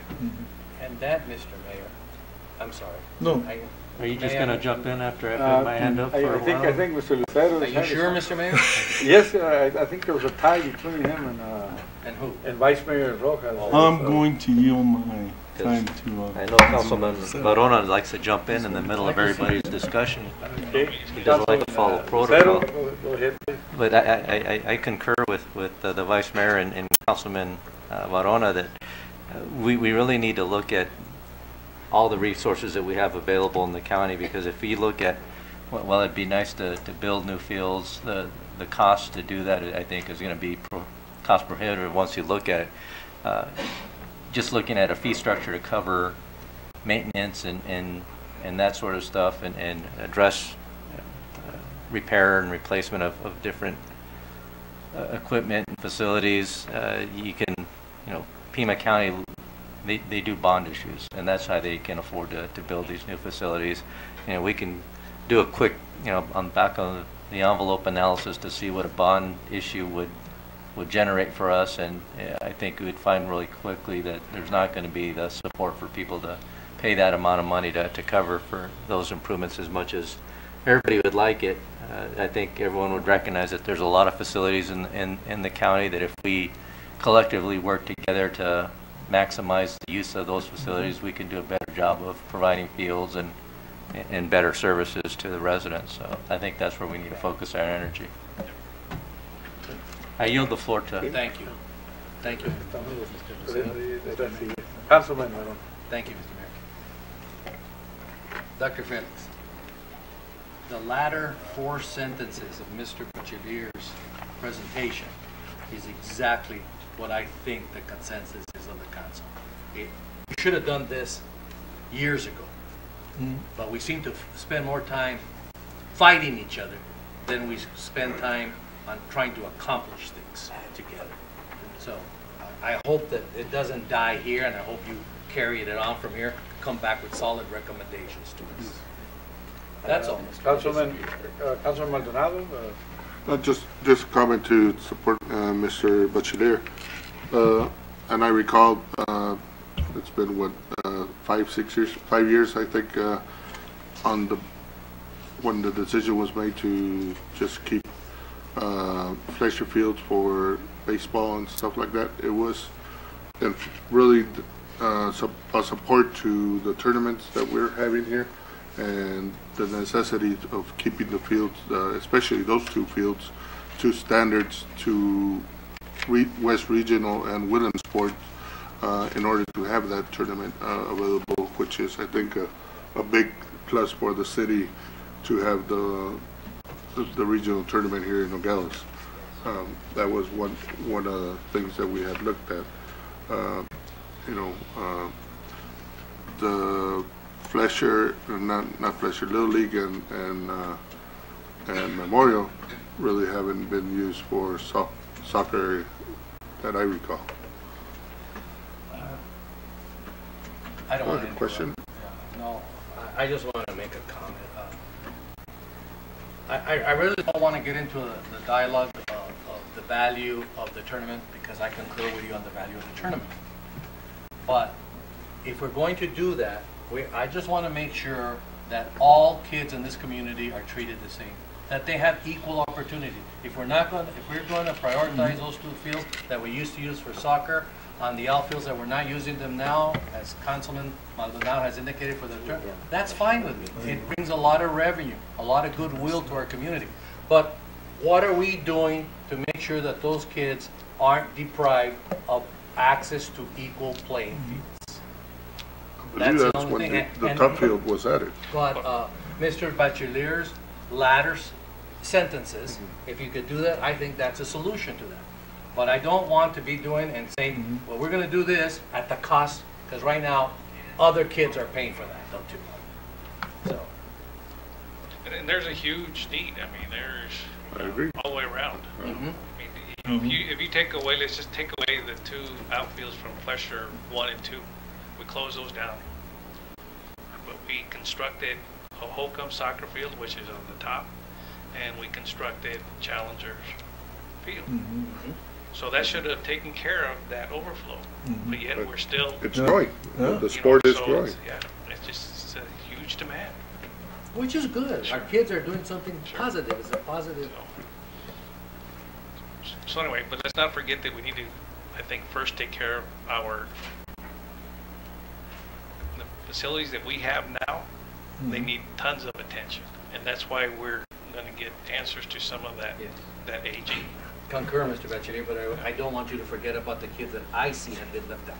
They need access to a facility, and I hope that the city manager will find access for a facility for those kids. I don't care about the adults and their soccer deal. It's the kids that should be given priority, that they have equal facilities owed to. Whether it's the boys or the girls, they all are entitled to equal facilities in our community. Councilman Verona, you yield? Yes, sir. Thank you, Mr. Mayor. Councilman Lucero. Thank you, Mr. Mayor. I think Mr. Bachelier has heard a lot of comments and suggestions, recommendations, so I'm looking forward to see how he's going to solve all this and bring it back to us with recommendations. They're going to give us all kinds of money, Dr. Felix. There's money. Mr. Mayor, but for sure you need to look at those fees. Sure. Because I think it's reasonable to go that route. We can't talk about all this without paying for it, and we do have to pay those fees. So you need to bring that back to us. Anything else from the council? Okay, you can continue, Mr. Bachelier. I am done. You're done? My biggest... You missed the parks. No, that was part of that. We touched on all those initiatives. So we didn't talk about Techea and Karen Park. Okay. No, but you didn't address them directly. They're right here. I know, I saw them, but they you know, what's the Karen Park improvement project? Okay, so part of the plan also includes we're creating a parks improvement plan internally. Okay, and it's it was our decision to move forward during this budget cycle as an exercise, just to kind of try to address some of the more pressing needs here at the city. And as I mentioned earlier, the council has already dedicated resources to improve Karen Park, and we've done some improvements already. Those improvements will continue probably throughout the remainder of the year. Some of those improvements include, vegetation, butterfly gardens, and obviously we can't implement those now, but as it gets warmer, we'll start to see some of those improvements happening at Karen Park. We're just shy of purchasing new park benches, some tables, some trash receptacles for Karen Park as well. So that should happen within the next 1 to 2 months, depending how long it takes for them to get here. In addition, we're going to be upgrading a lot of the electrical service that's presently there. It's just old, and some of the outlets just don't function anymore. A lot of the wiring is just corroded, so it's just better just to improve that whole electrical service for that area. We will also be looking into some decorative wrought iron fencing for the back end of the park, which I would consider the west end of the park, to try and create a barrier between the park and the railroad. And then 2 entryways in the 2 walkways. There's a walkway coming in from the south, and there's a walkway on the east side going into the park. And there's some kind of entry monuments that we're looking at of putting there, just to kind of make it a little bit more appealing and more attractive to the tourists or anybody else there. There's 2 entrances on the east Yes. side. The one by the bathrooms and the one in the middle by the... The one we were looking at was the one that's right in front of the gazebo, though. Okay. Yeah. So how about the bathrooms? Are we going to maintain that for the public, or? I think we're going to bring that one back to the council shortly. Okay. There's presently an MOU that's not working. It needs to be reviewed, and potentially another option or options are going to be brought forth to the council on how to best address that restroom issue there. Okay. Well, all right.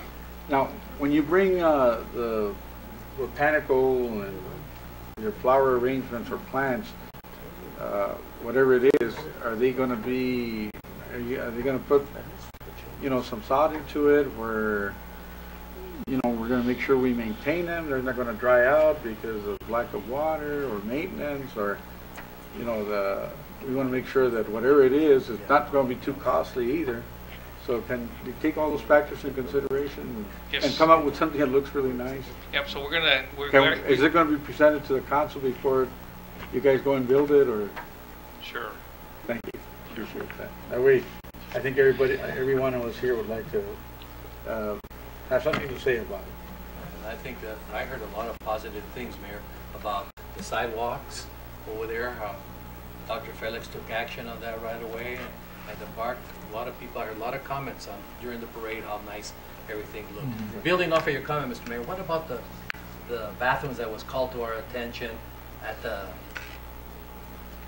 Turley Field, right there where they have the tournaments and all that? That you were going to put in sinks. It's going to cost $40,000 or $50,000 for the concession stand. So the concession stand would now be compliant with the health department. So we have the requisite number of sinks you need, and the plumbing has been reconfigured, so there's not an issue with the plumbing. So we've already done that aspect of things already. We got that done last fiscal year. So everything's okay there? As far as the concession stand is concerned, yes. And you have plenty of bathrooms out there? Yes. Okay. That's it. I think we can move on now. Okay. All right. Well, I guess that's the only thing I wanted to touch base on. I think I should have asked some more questions at the time. I thought we were going to come back to it, but thank you for filling us in on. I'll come back to the council regarding the plan that we put in place as relates to all our parks, because there's some other improvements going on at Techea Park in front of City Hall. But I'll come back once we complete that plan within 4 months, if not sooner. You might see things happening already, which there are happening already, but we can save that for another day. I've already taken up too much of your time. I think we have noticed, and we thank you. Thank you for those efforts. Everybody happy? We're happy. With all the comments and remarks? Thank you. Thank you, Thank sir. you so much, Mr. Arcillo. Thank you, Mr. Bachiller. Okay, boy, that was a lengthy one. But productive, Mayor. Oh. Positive and productive for the Yes, children. yes. For the children. And so we'll go to F, and we have a strategic plan update on the Nogales Fire and Medical Department from our fire chief. Fire chief will present. Okay. All right.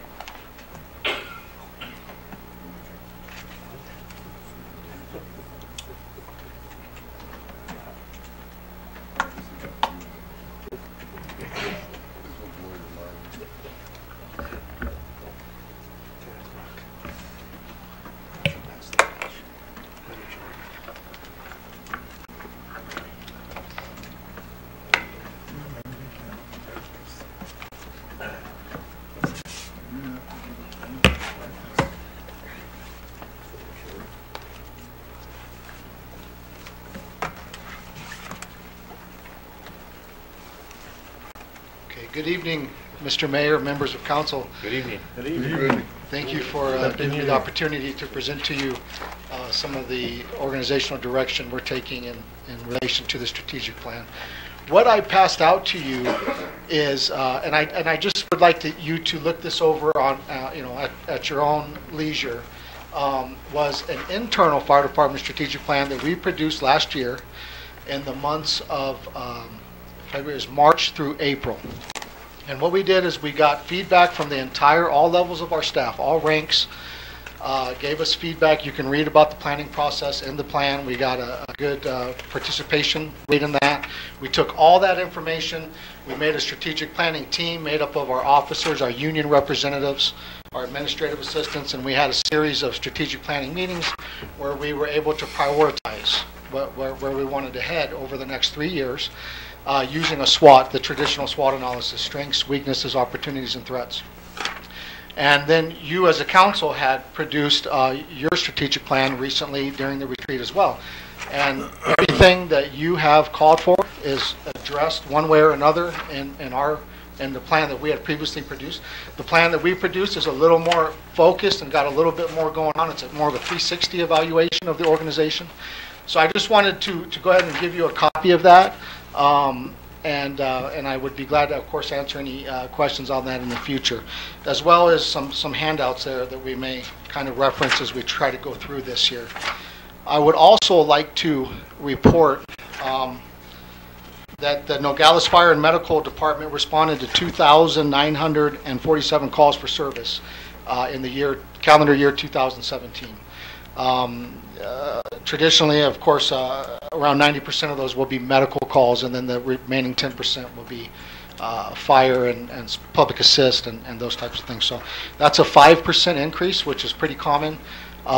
Barring any major economic or development activity in a city, 5 to 8% is generally what you see a call increase. So next year we'll break 3,000, most likely, if we continue the 5% trend.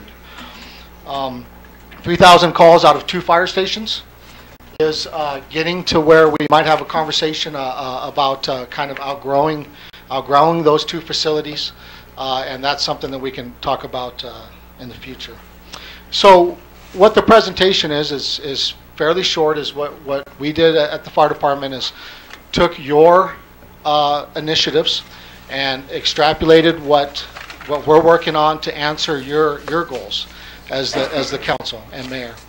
And goal number 1, as you're familiar with, that you came up with, was safety. And so initiative 1 in your goals was maintain current and advanced level training, specifically for the whole city, but also for public safety. And what we've done there is we've adopted the Insurance Service Offices Standards, ISO. And many of you are most likely familiar with ISO. ISO is an organization that comes into a municipality and they assess that organization's fire service inside and out, from water supply to dispatching to response procedures, staffing, and then they rate your organization from 0 to 10. 0 is no fire service. Excuse me, I'm sorry, I'm backwards. 10 is no It's 0 to 1. 10 is no fire service, no fire department recognized, and 1 is the best fire department rating that you can get. Currently, Nogales Fire and Medical Department has a rating 4. 4 is not bad for an organization our size. It could be improved. And when you improve the rating and you lower it down, it equates to insurance premium savings for our citizens and our customers. And so what we want to do in our strategic plan is go ahead and make an attempt to lower our ISO protection class rating below 4. I looked at the last assessment that we had at the organization, and we did well in a lot of areas. And there was 2 areas: training records, and fire prevention, fire inspections, those types of things that we need to work on. If we filled those gaps, there is no reason why we wouldn't be lower than a 4. And that, again, would equate to savings for our customers. You get most of your savings down to a 5 for residential. You go below a 5, you start seeing more savings in commercial properties. So that'll be a 3-year project at least, because they look at 3 years of records. They want to see your training records, your pump testing, your hose testing records for 3 years. So what we've done is adopted those standards, and that equates to almost 276 hours of training per firefighter in a year. But that's checking the vehicles, the physical fitness training. That's everything that they do is incorporated in that. And what I've told them is we already do that as an organization. We're already there. We just have to capture that information. So we've adopted those. We're working on that. And in order to capture that information, we've created a department-wide training log that we've got on the Google Drive, that everybody has their individual log. They go on there. It's very user-friendly. It breaks down what they need to do, what they need to fill in, keeps everybody on track, automatically populates so they can keep an eye on where they're at through the year. And so that was goal number B that we've completed. Create a minimum company standards program. That's a National Fire Protection Association standard that fire departments go internally and look at their tactical objectives. And what I'm talking about here is every type of a hose pull, every type of a rescue operation.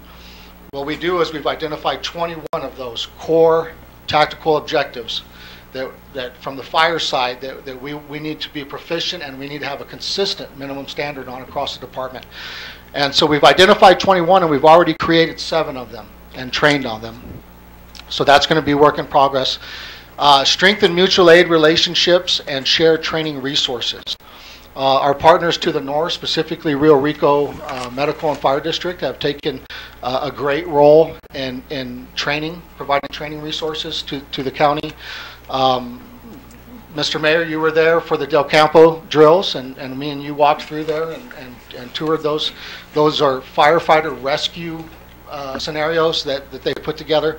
So we've been sending our crews and sharing that relationship. Mutual aid is a shared relationship. We've done some things to assist them, and they've assisted us in those. We sent all of our crews recently to the propane training. That's the picture there to the right, which also included, as you can see, a live fire exercise. Again, ISO wants you to have 2 live fire exercises a year. So we knocked 1 out. And so these are kind of where we're headed in terms of fire training. And then one of the other things we need to do is continuing on is implement our own live fire training program. And if you are aware that we have a burn tower out on South River Road, that is a nice facility, but it needs repairs. The fire resistant tiles have been cracked. The temperature gauges are going to be out of service now because it hasn't been used. So it needs some repair work, and we also need to implement a program where we are meeting standards to do. Before you do live fire, you've got to make sure you've got the national standards and regulations in place. You know, how do we perform live fire training? We monitor the temperature. We have safety officers in place, backup lines. So we've got to create that. But we do need an internal live fire training program for the department, as well as working with our partners across the county so that we can make sure we meet those ISO requirements on that. The last one is investigate the feasibility of a local paramedic certification program. Getting some of our staff certified as advanced life support paramedics is going to be a critical component for us right now. Our staffing is minimum for that, and we need the paramedics in order to protect our CON, to continue to provide medical service to that high level that is expected of us. And we've got to continue working on that. So again, last time we talked about trying to get in partnerships with the other fire departments and looking at Pima College. And they obviously are now getting settled and providing some services here. So Dr. Felix has talked about having some communications with them as well on some of these programs. So we do want to sit down. A paramedic program is quite an undertaking. It's a year long, a lot of instructors, a lot of coordinators. It's about $8,000 tuition cost per student. So we would have to show them that we can produce a minimum number of students. And those students have to go through a series of pre-testing. We wanted to send 2 students to Pima in Tucson last year, and we put it out to the department, and when it was all said and done, we only had one that wanted to go test, and that individual went to test. You have to test to get in, and he didn't make it through that entire process. So these are things that we've got to keep working on, but this is definitely critical that we work on paramedic level certification. We have 8 paramedics that are in the rank of firefighter paramedic, and we attempt to staff 3 ambulances a day in the city to cover those. What we will have is 3,000 calls this year. So we've just got to keep working on that. But a local program would help us tremendously. That picture there on your right is we hired 5 new firefighters, and we put them through the first ever Nogales Fire and Medical Cadet Firefighter Orientation course. It was a week-long course. You can see the syllabus in your handouts there. And we asked Rio Rico for some assistance on the vehicle extrication part. They get a lot of vehicles in. They do a lot of training there. So those are our 5 new firefighters being trained on how to operate what is known as the jaws of life and those other tools to extricate victims and wrecks. So those are some of the other partnerships we've been working on. Continuing on with safety, Initiative 5 is called for the fire department to provide a CPR and first aid program for the city of Nogales and city residents. This is something that we are working on. There was not a program officially in place at the fire department. There were some fire department staff who do this service on the side, and on occasion there would be some functions there. But what we want to do is design a professional program. Okay, we want people to be able to know what they need, show up to class, have a classroom, have what they need, be able to get them their cards and their certifications, and produce a professional program. And one of the things that we're really working on is the fire department does not have a dedicated classroom. We have classrooms that we can use. We've used the Pima College classrooms, the Cochise College, and I know there's other ones in the facility, and there's a facility here, and other ones within the city. But to produce a professional CPR program, you need an area where you store all your mannequins. You've got everything ready to go, and what we need, what we've identified, is an area in Fire Station Number 2. Fire Station Number 2 has a lot of open space. Some areas of the fire station are as large as this area here. That open room that's not used as well as it could be. And that's where they hold classrooms right now. But they hold them right in the middle of the fire station where the customers are coming in, the crew is coming in, and there's a disruption. And so we're trying to get bids, and this has been a difficult task to try to secure 3 bids for this. But we are looking to enclose the classroom and have a dedicated classroom, and also make some improvements to the rest of the fire station so we have good, comfortable, better living conditions, which is this is what's going to result in as well. So we're working on that. We have 1 CPR certified instructor in the department. We've met with the Regional American Heart Association representative from Sierra Vista. He came down last week and briefed us on what we need to do to get up and running. We need to get more people certified. But another thing is the cost has gone up. A CPR card is now $20, and you have to provide a book by AHA standards, which is about another $5. So you've got a $25 cost per student there. And And then on top of that, of course, will be personnel cost. We want our personnel to be free from the emergency vehicle so they can produce a quality class and not be interrupted. So these are really just rough estimates. They're also conservative estimates, looking at one class a month for the public and knocking out all the city employees in a separate program that we need to do. Conservatively, $4,000 in personnel cost a year, because you have one instructor per 9 students, and that's just based on an average low-end overtime rate. So there are some costs associated with it. I can tell you Cochise College in Sierra Vista charges $69 for a CPR class in an effort to recoup some of that. CPR Solutions in Tucson charges upwards of $110. What do we want to do as a city? Do we want to provide the service for $25 and do this because it is a great service? Do we want to recoup some of this additional cost? That's a decision that we'll have to make. I've talked with Dr. Felix about it, and we're going to work on that, and we'll identify that very soon with your guidance as well, and we'll get up and running on that. The main thing really right now is getting a dedicated classroom. We are almost there with bids, and we'll be working with that very shortly. So safety continued, initiative 6, ensure proper equipment and training on its proper use. So what I went through is we have a lot of equipment, and I'm going to break it up. Equipment and apparatus vehicles are two different things. We have a lot of equipment needs, but a lot of the smaller equipment, obviously we can operate within our own budget. We can go after smaller grants, which we're working on right now. But there's a few big ones here that I've put up on the screen. These are the big ones. And the replacement of our self-contained breathing apparatus, SCBAs, that is the most important personal protective equipment device that a firefighter can put on. It protects the respiratory rate. They're nearing 20 years old. They are 3 and 4 generations behind. And this is a major threat that we're going to have to address. They are considered obsolete. And we're doing everything we can to baby Band-Aid them and keep them running. But we really need to look at getting them replaced. And the cost, conservatively, is going to be $200,000. They're $5,000 per unit and an extra $300 per mask. But what we're working on right now is the Assistance to Firefighters grant. That's the FEMA grant. And that's the one you go to for these big projects. Very quick turnaround. It opened up December 26th and it closes February 2nd. You have just over a month. It's very competitive, very data driven, but we are going to produce a quality application for the Assistance to Firefighter grants to try to replace the SCBA inventory. Okay, and it'll be about conservatively $200,000.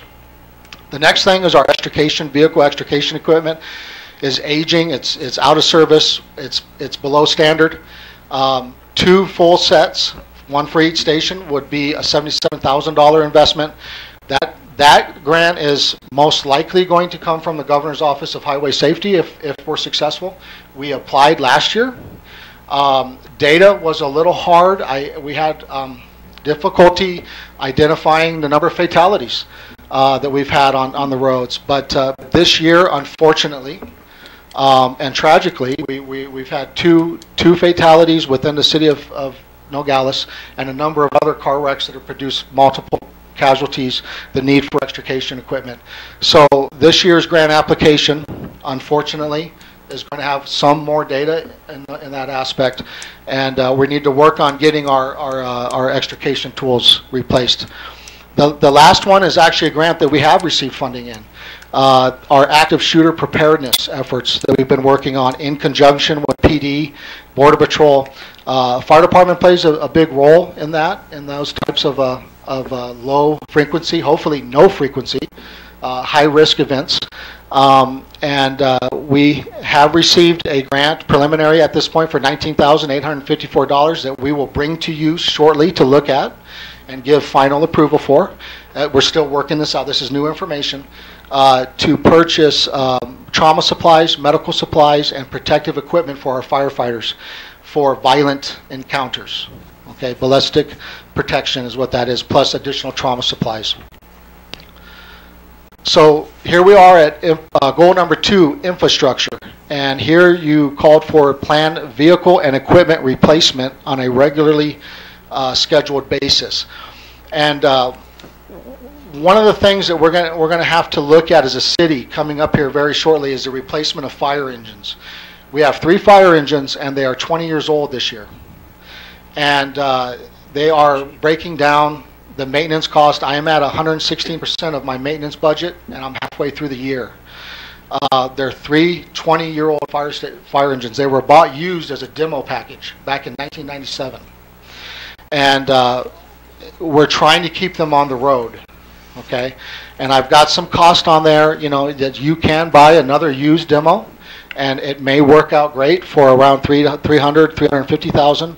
If you spec out a truck, and you get exactly, you know, there are some benefits to speccing your own truck out. You get standardization, you get what you need, where you need it, lights, generators, hose bed, layout.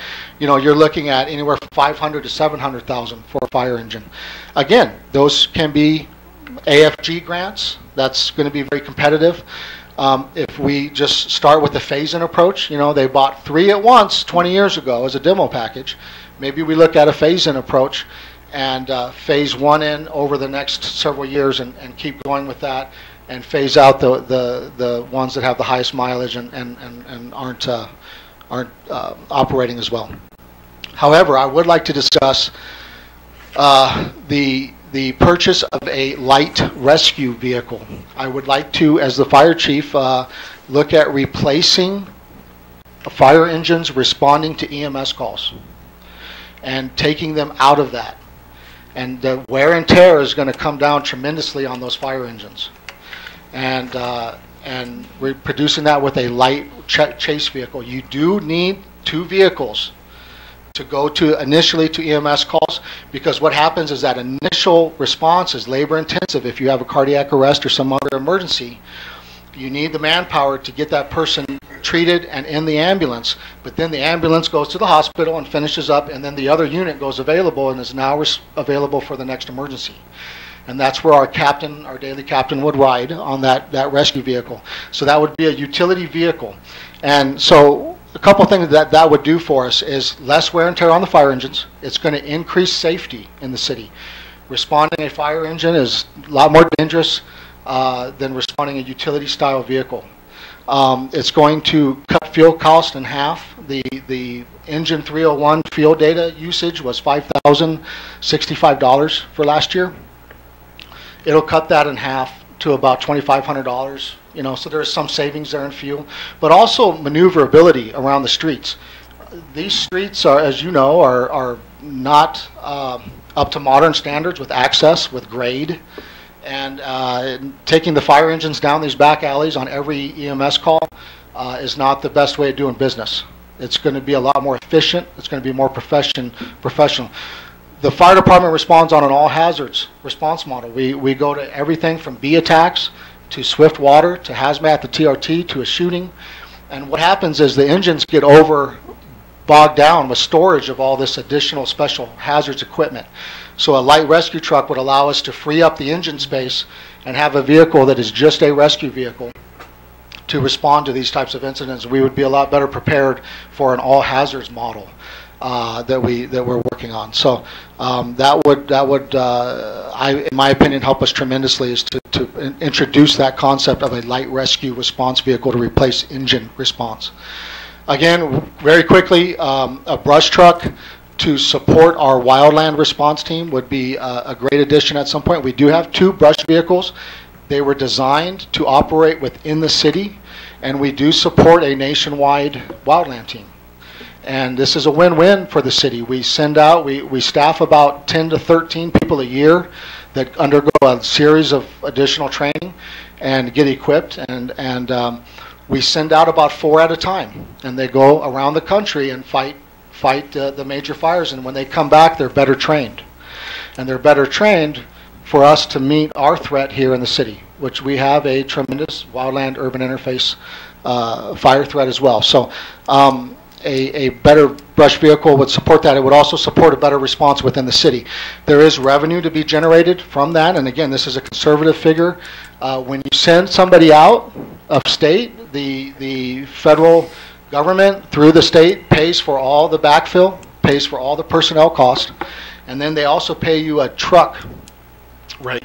And so conservatively, you break, and you don't want to use the term profit because it's not meant to be a profit. It's meant to operate the vehicles and keep things going. But about $20,000 is what you'll get above and beyond all other personnel costs on average. And you could break down tire tread and wear and tear and all that, and that is true. Yes, it's not a free income, but there is something there, and conservatively it'd be about $80,000 per fire season, conservatively, that we would generate in revenue. And then the last thing is what I've already discussed, is the need to look at fire engine replacement as quickly as the years come upon us. NFPA does, FPA standards do recommend no fire service, no engine in service over 20 years. And we are there, and the maintenance costs are mounting terribly on us right now. So here is real quick, and again, this is as the previous Marcel discussed here, the professional development within the city, right? And again, I just wanted you to know that we identified that you have identified it as a need, and we need to push it. Professional development within the fire department is an organizational culture issue that we need to work on. And we need to start having a succession plan. We need to start getting people ready for positions.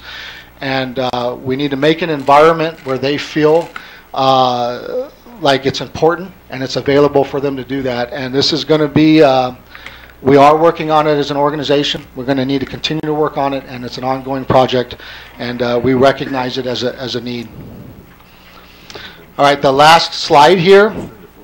Just really quick, I just wanted to go over a couple of really quick things that we would also like to address coming very soon. And again, just to continue closing the liability windows that we're working on, minimum national standards for hose testing, pump testing, equipment and procedures, and we're getting there. The next thing is the fire prevention and community risk reduction program. We are going to need to have a discussion about meeting national standards on that. This is something that gets forgotten sometimes.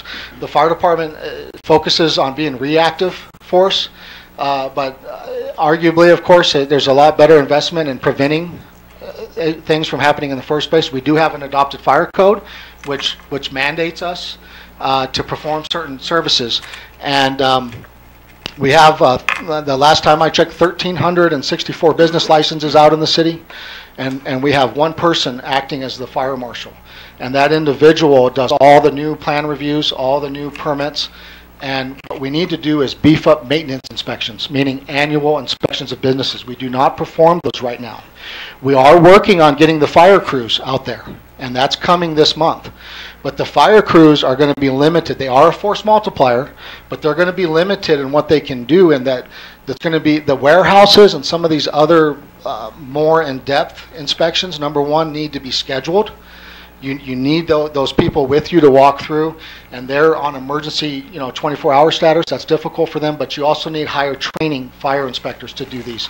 So we are going to get fire crews to do business inspections here very soon, but they will need to do the stuff along Grand here, those types of businesses, the B occupancies, the restaurants, those types of things. So they are going to start helping us with that. But at some point, for us to bring up to national standards, we're going to need, there was a time when we had a fire inspector position 10 years ago and a fire marshal position, and those have gone away. And the city has since grown, and we're going to need to readdress that, because liability window of producing annual inspections is very, very, very important for us as a city. Currently working with MPD to modernize the dispatching procedures for fire. Our dispatchers here, we have Steve Sneed here from the dispatchers communications supervisor. They are the first responder, and fire department has kind of left themselves behind in dispatching procedures and they're difficult and already having difficulties staffing themselves and responding to the law enforcement calls. We need to support them and we need to work with them to get our fire dispatching procedures in place. They play a huge part in the safety of our firefighters. If we have a fire incident, we need them to work with us on our command procedures. But what we also need is to reduce our emergency traffic, our emergency vehicle traffic. And what you do is, to do that, you catch that on the front end. You need your dispatchers to be able to go through and answer some basic questions, and then we are toned out what we call Code 1, no lights and sirens. And that is something that we really need to look at here very, very soon for the safety of everyone's. I've talked with Dr. Felix about fuel reduction grants within the city. That would be a way to, for lack of a better term, clean up the city, but also reduce the fire threat. We had great success in my previous employment with fuel reduction grants, and something we want to look at. Customer service enhancement program we're working on, standard operating guidelines, and continuing the community paramedicine program. So those are just some other miscellaneous things that we're working on and need to continue with. So thank you. Who is Steve that you said? Steve Sneed here. Why don't you stand up, Steve? He's the communications supervisor, and MPD and to include Steve have worked with us already. We were able to get our patient care reports electronically. That was a huge project.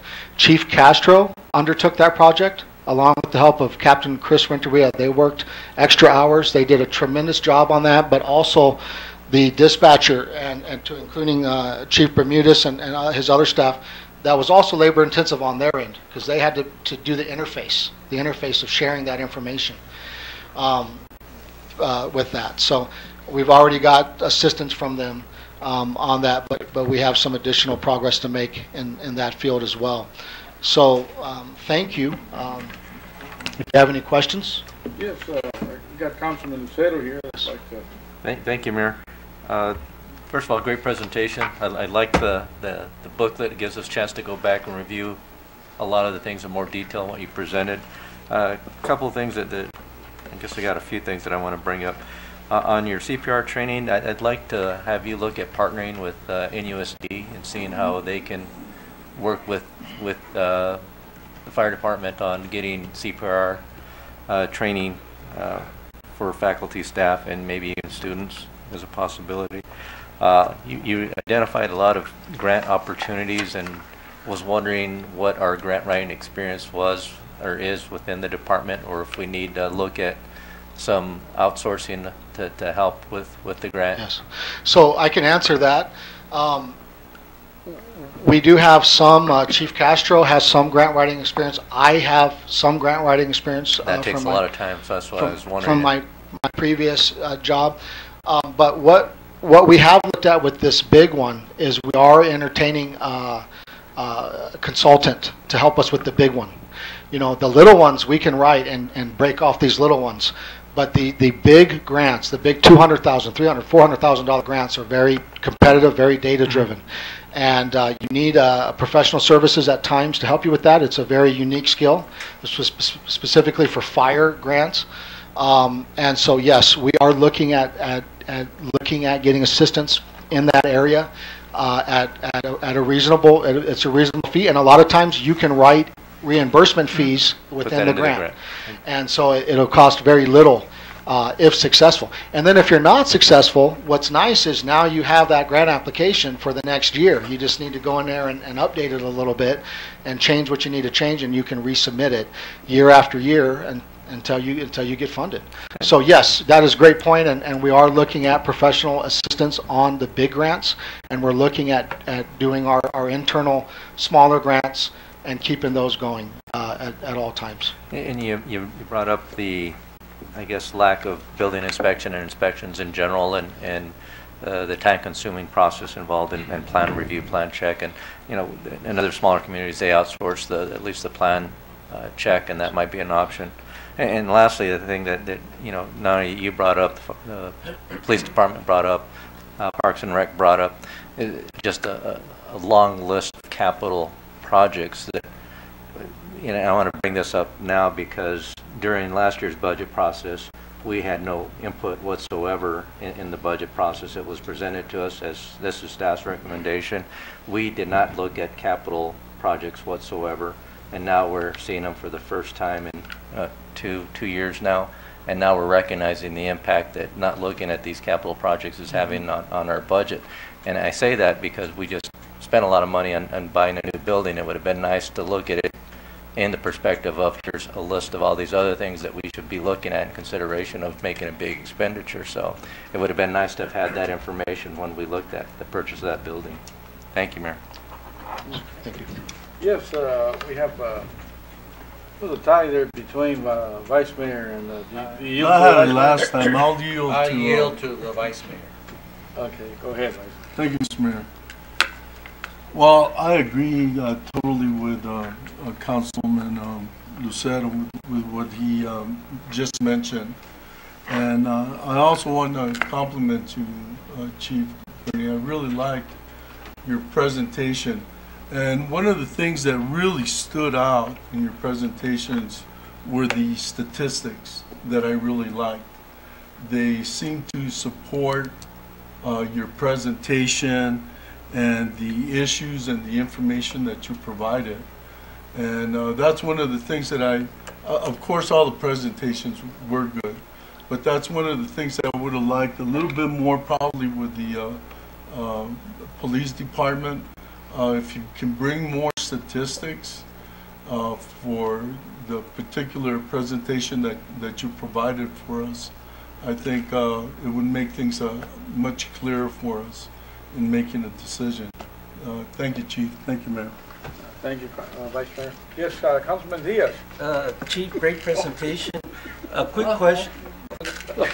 Quick question. Weren't the 2 fire engines completely rebuilt 2 years ago at a cost of about $115,000 apiece? Yes.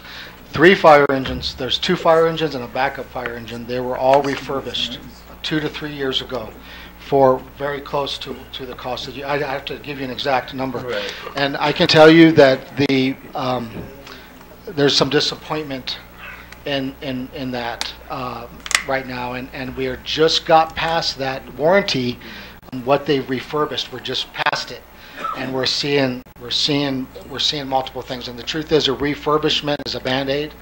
Is a Band-Aid on a 20-year-old truck. It's a Band-Aid, and it was an attempt to keep them on the road and keep them going. But we're really having a difficult time keeping the engines going. They take a beating. It's hard miles. They get used. They get the fire pumps are ran at high RPMs, and they just take a beating. And they are 20. They're 20 years old for them. I was talking to a vendor the other day that came in and said, yeah, and he says, but you do got to remember they are on the road and they're 20 years old. And of course, it's his brand of truck that he's trying to sell. So, yes, they were refurbished. Some of it was cosmetic refurbishment. Some of it was mechanical.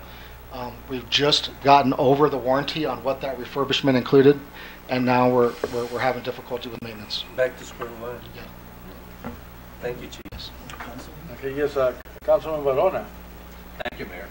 Can I interrupt?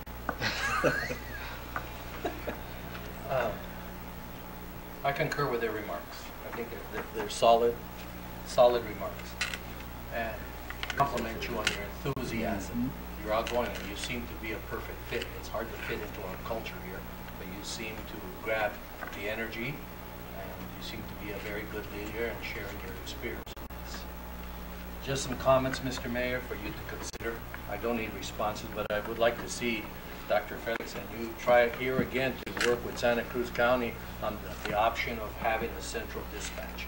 We are a small community. We are a small county. We probably have more dispatchers countywide than we actually need to be efficient and productive. So if you would look into that. Also, I forgot the terminology of it, but I still don't understand why we are not willing to transport people from Nogales by ambulance to Tucson. Why are you letting that money, which is about $1 million, to the Rio Rico Fire Department, get away from us? why aren't you going to ask the state that we want the certificate? I forgot the name of the Ambulatory certificate. service. What? Ambulatory service. Yes, ambulatory services. We should ask for that and have an ambulance. You know, our people here sometimes have to wait several hours for Rio Rico ambulance to become available. So we should look into some of that money.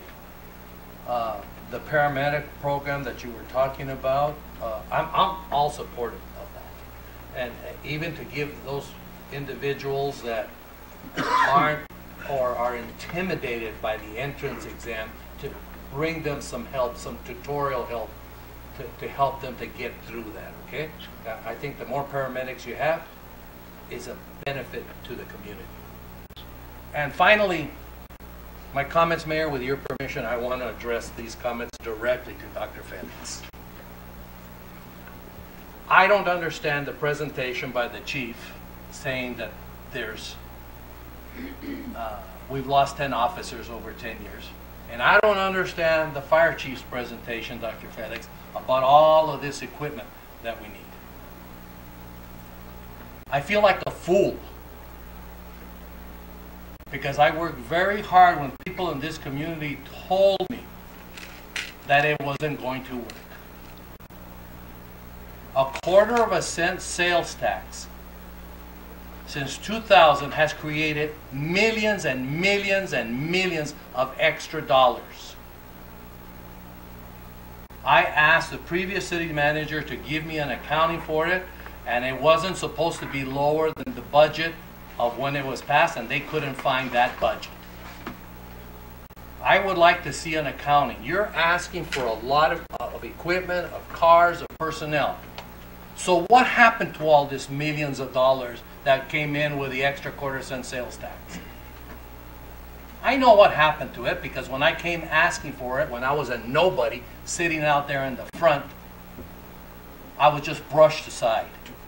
So what was happening is that you were putting money into the fire department, a minimum of it, and cutting them back and using the other money to supplement other assets or departments.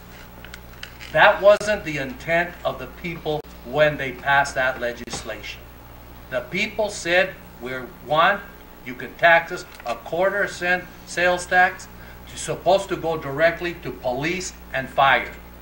I want to know how much money has been collected since the inception of Proposition 401, and where has the money been spent in the police and the fire department. I'm not going to have the city manager form of government be telling us to think that I'm the city manager and I can do whatever I want to with the money. This money was appropriated by the people for a direct expenditure. And it's been manipulated as far as I'm concerned, and there has been no documentation to prove to me to the contrary. All these people they shouldn't be asking for anything. All of them, they should have new fire trucks. They should have all of this. That's the only sales tax that we have that goes directly to public safety. So I hope you can go ahead and find out what happened to that money. Because right now, it's a slap in the face to the community.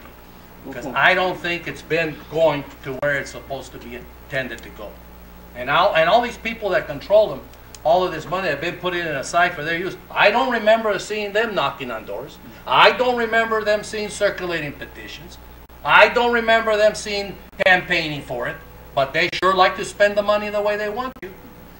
So I would like to see an accounting of that Prop 401 money since the day it was implemented. What has happened to that money?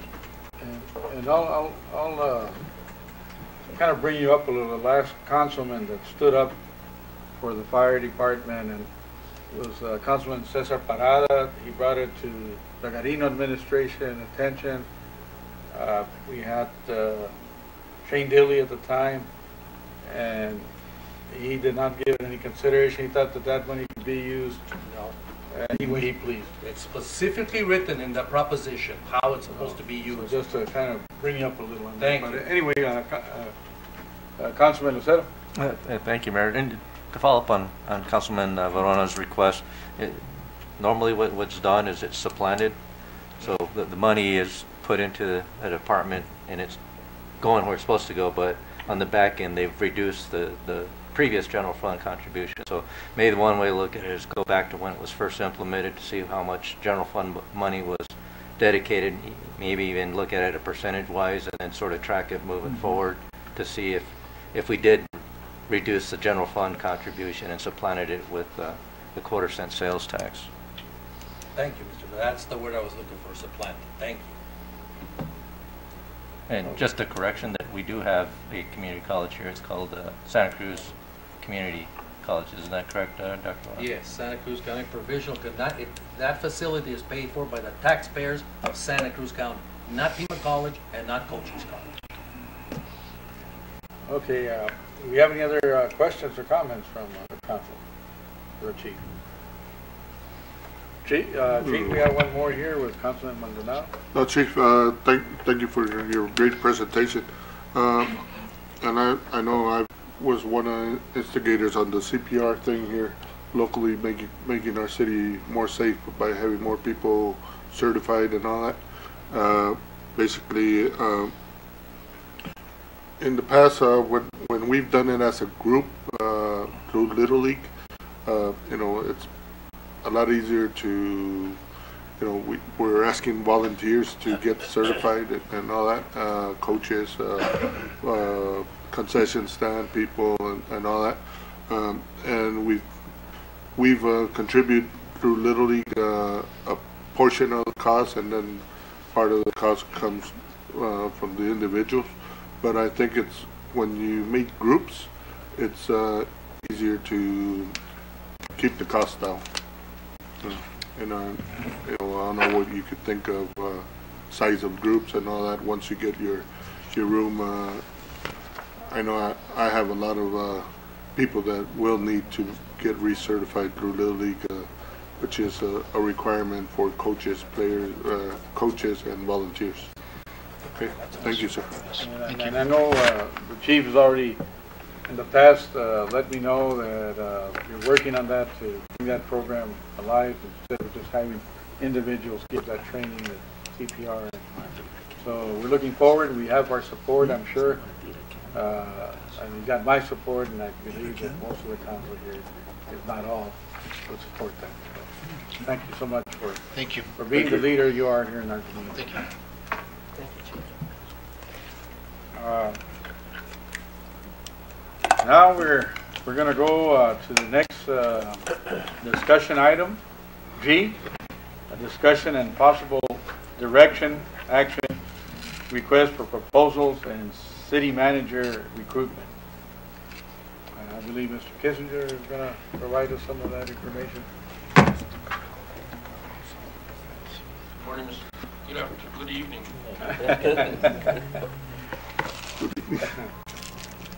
Quick update on the RFPs. We sent out 8 RFPs to the 8 different companies, and we posted it in the newspaper for 4 weeks. We followed up by calling each and every one of those 8 companies to make sure that they received the RFP packet. They all indicated that they did, except for one. It looks like it's out of business. We followed up with the leagues of cities and towns, got some new addresses, and made sure we got Mr. Kissinger, could you speak up a little Yeah, more, just to everybody can kind of. I'm sorry. Out of the 8, we received 3 proposals last Friday at noon. They all came in. The 3 that did come in, and we have them. They're available. They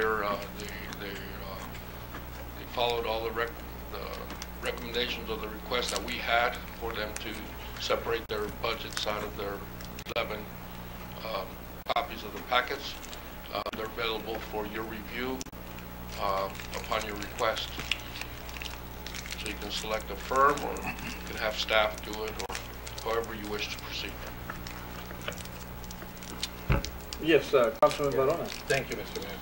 Mr. Mayor, during the openings, I was present along with Mayor Doyle for the openings of it, with our lead administrator on it, the deputy manager, and our Human Resource Officer, Mrs. Straszewski. Mrs. Straszewski. They couldn't open up the budget, the cost, until we review this one.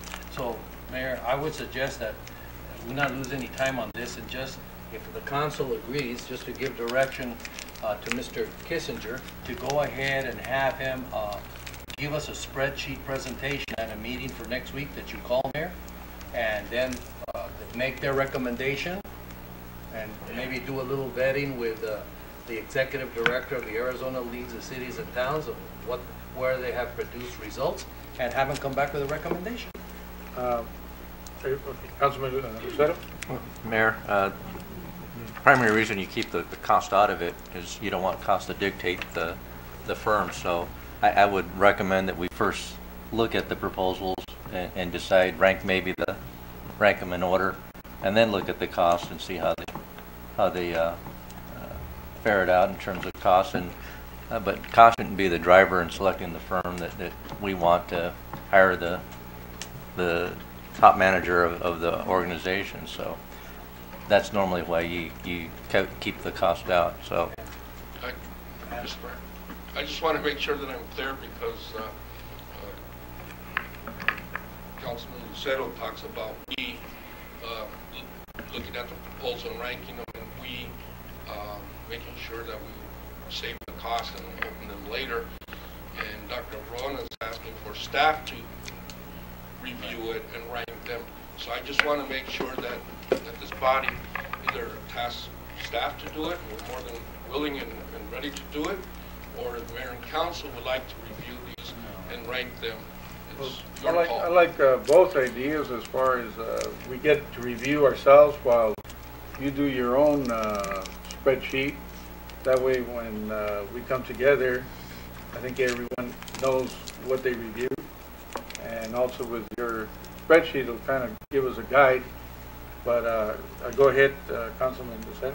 And probably the one way to do it is to give each of us a copy of the three firms, and give us a timeline to get back to you, Mr. Kissinger, with our just rank them in top three. This is number 1, 2, and 3, and then we can then meet as a group and say collectively, this is how we ranked them, and this is the cost associated with the firms and how they ranked. Beautiful, and we're prepared to do that, and we're ready to hand out those proposals tonight. If that's your request, we can give you the proposals tonight.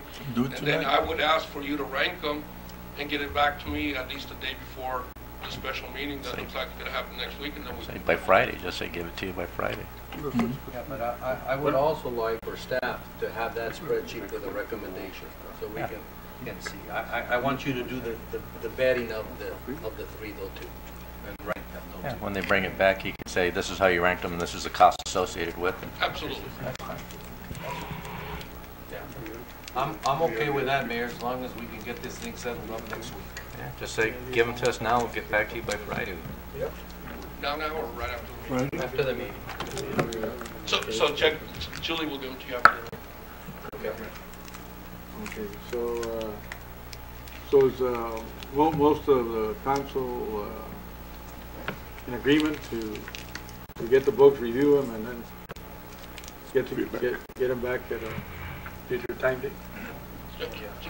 Just to give you some, staff did it this morning. It took us 2 hours to rank the three.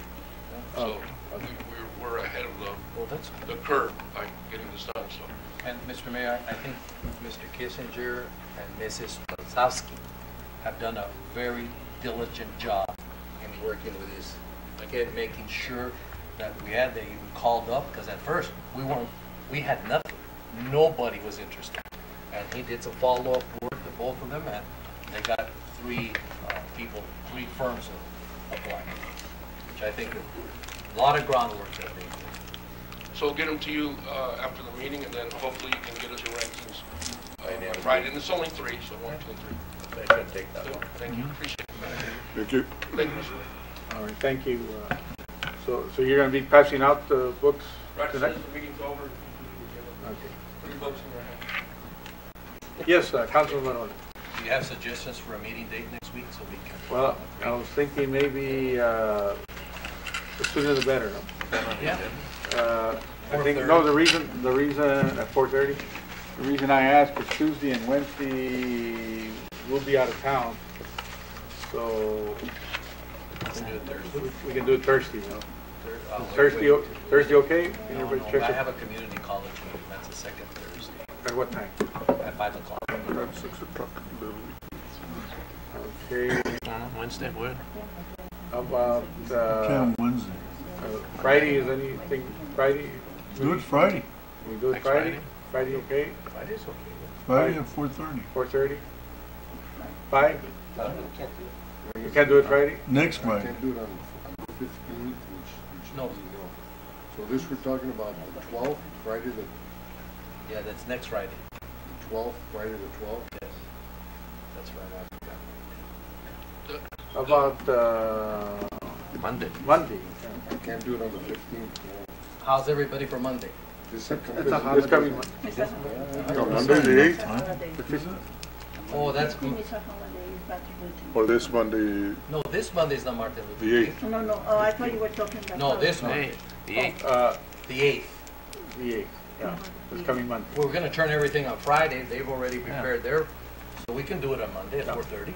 All we gotta do is pick the one we want. That's it. And we'll have, there'll probably be a couple of other items will probably be. Yes, planning yes. on. But if we start at 4:30, that's a good time to start. Is everybody okay with Monday, this coming Monday, the 8th at 4:30? How about 4 o'clock? Mr. Robert has a problem.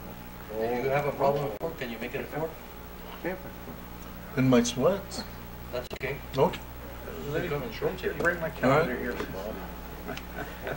We'll go home and get all cleaned up here. Everybody's- 4 o'clock? Yeah, can do it.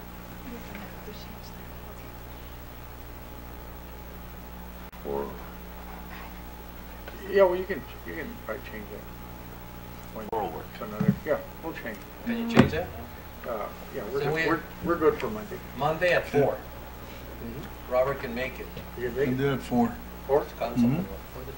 Everybody on? Yes. Monday the 4 o'clock. Okay. 4 to show. Monday, the 8th, 4 o'clock. Monday the 8th at 4 o'clock. Okay. Good heavens, we'll work together. There you go. All right. Well, thank you so much.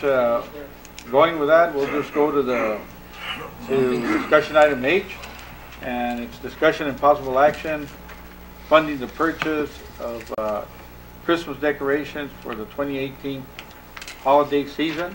And I kind of place that because I think this is a time of the year or month, should I say, after the holidays that decorations kind of go up on sale. And so I was hoping that next year we decorate the parade route with the same,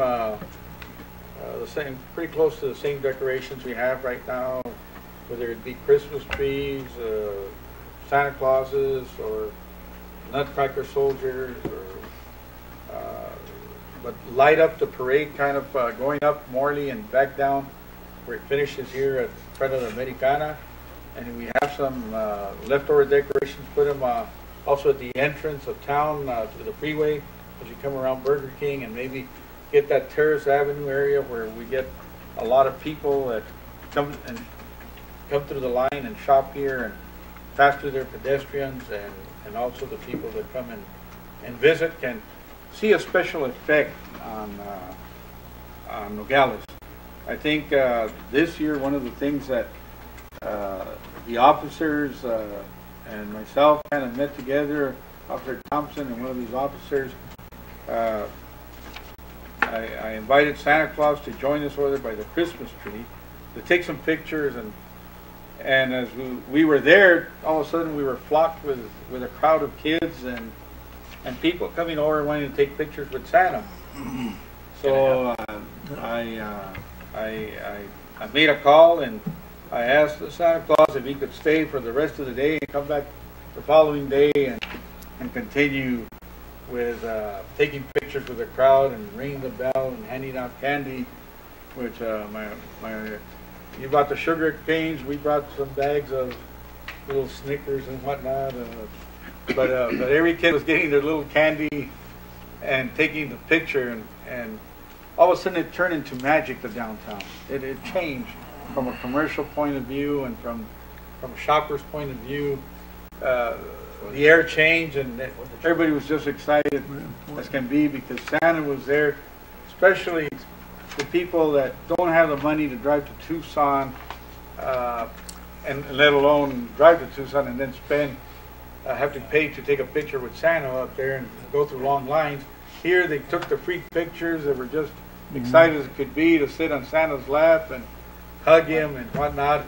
It really made a difference. So hopefully next year we're going to plan all this out with the support of the council. I think we can do a great thing. What's your recommendation, Mayor? I would recommend, you know, if it's possible in the budget, I don't know what we have, but anything from, I would think, $15,000 to $20,000 in extra decorations to cover that.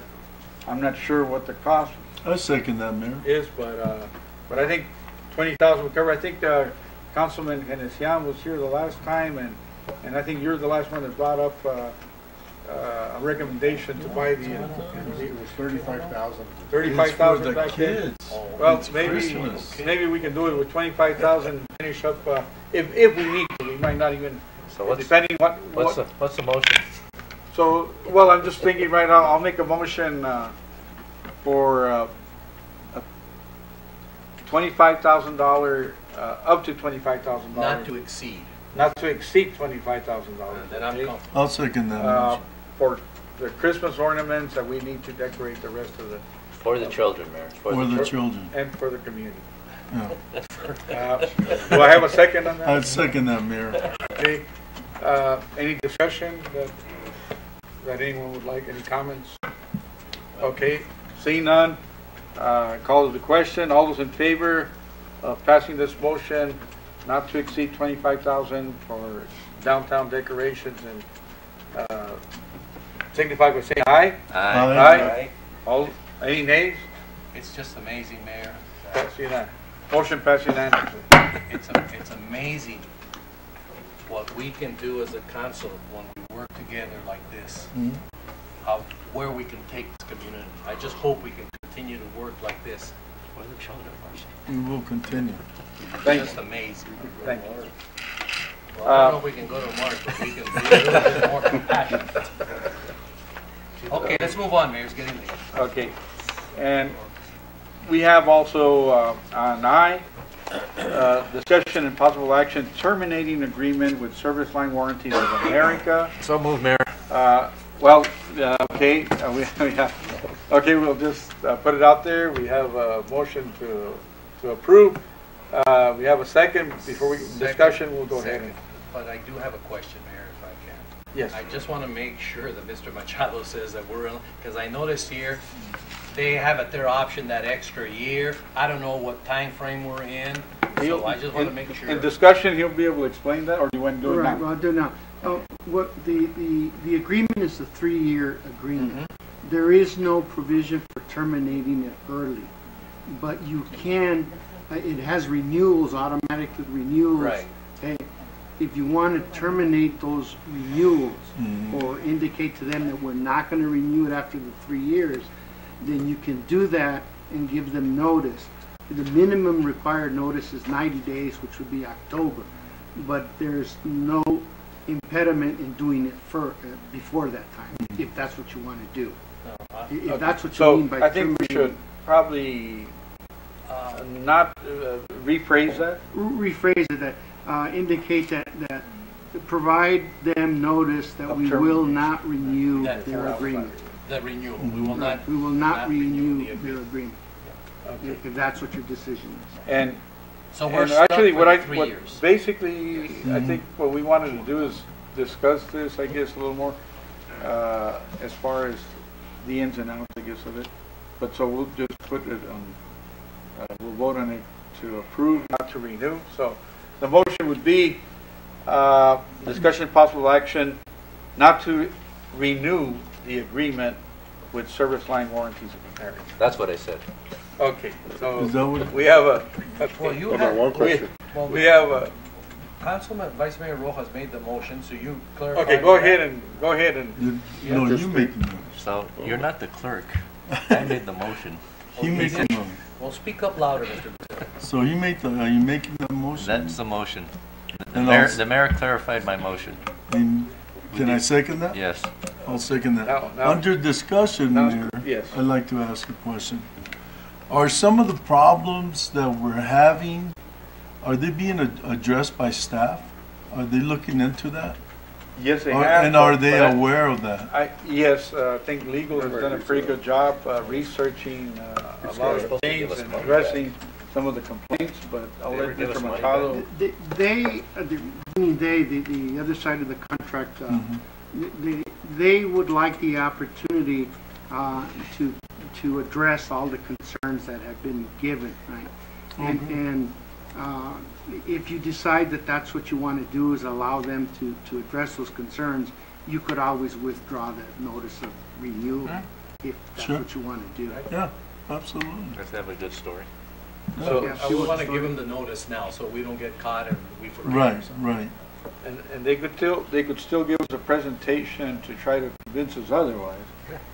But, and see how they're addressing the problems. But I think the problem that we're having is that it's causing a lot of confusion with a lot of our citizens. It is. Because of the city logo, and they don't know exactly our involvement in it, which is really almost nilch. But the thing is that we did give them that opportunity to provide that service, and we want to kind of have that confusion cease, and that's the reason that I think we're saying we need to give them notice of termination, because we don't want to go on a year-to-year basis, because automatically we don't give them that notice, it will automatically renew again for another year and for another year after that, unless we give them that notice. So that's the reason we need to notify them that this will be their final year. And we got to do it before October. Right. And so the thing is, even though we can, if they want to come back and give us a presentation of some sort, we can always listen to them. But right now, we need to keep our citizens at the forefront and give them consideration, especially the many complaints we received and the confusion they cause. And the city really isn't making a profit or anything out of it. Very minimal.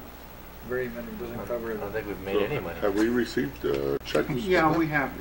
They have provided the amount due for 2017 is not till the end of this month, and so it's at the January of each year. So yeah, so far they have accounted for what they're supposed to do. How much money have they given us? Oh, it's been approximately $1,000 a year, something like that. About roughly 1,000. Yeah, And it's not worth a headache. No, but Mayor, I think that the marketing of this program just turned off the community. I think it just turned off. They didn't like what you said. What's the city doing with this? Why are they using the same? Why is this saying the office of the Mayor Doyle and all that? Why this? I think that's what turned off the community. Well, I get the blame, but the former city manager is the one that brought it from saying that the League of Cities and Towns was endorsing it. Yeah, they are. Kind of convinced the council to go along with it as a good thing, but apparently it's not working out. So I think I like Mr. Machado's comment that if we can change our mind, but I would like to give them notice now, then make a presentation, and then we'll do it. But I want to give them notice now that we're not interested in that fourth year. Yes, Councilman Maldonado. Mr. Machado, do we have any, how about the people that have signed up? Is there any commitment to the city? No, that's an agreement between them and that. We don't get no revenues, that person. We don't have anything to do with that. Thank you. Any other questions or discussion on that item? Okay. I'll call the question. All those in favor of giving them a termination notice, or not termination, but renewal. Notice that we will not renew. Yeah, there will not be. Non-renewal notice. Signify by saying aye. Aye. Any nays? Seeing none, motion carried unanimously. Now we go to the consent agenda, which there was, I guess, a little glitch where the language was not, the computer didn't put it in, so I'll want to let Mr. Machado see if he wants to kind of give us an explanation. I have prepared the language that you requested, Dr. Verona, on the consent agenda and so on. I actually did two versions. One of the versions was put into the computer program that generates the agendas, but for whatever reason it didn't print. Okay, so we'll address that glitch for next time.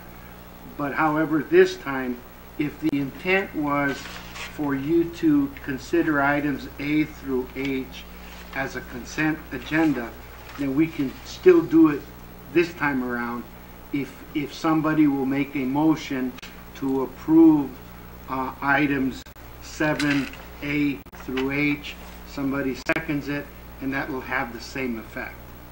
Oh, okay, so If that was your intent, to do them as consent, you could just do it on one motion. Well, I know, first of all, Dr. Felix, you recommend the consent agenda. Right. So then I may make a motion to approve item 7A through H as the consent agenda. Not as a consent agenda, just a motion to approve those items. Motion to approve items 7A through H as recommended by Dr. Felix. Second. Okay. Discussion. I would ask if any council member would like to pull any of those items to discuss it. Right now, if you want to discuss one of those items, feel free to. Okay, actually vote. You don't need a roll call at this point. Okay. All those in favor? We're ready, Mayor. You ready? Yes, sir. Okay. Thanks. Seeing that there's no discussion, call to the question. All those in favor of approving items 7A through 7H signify by saying aye. Aye. Aye. Any nays? Seeing none, motion carried unanimously. Now we're down to number 8, future agenda items. Mayor, I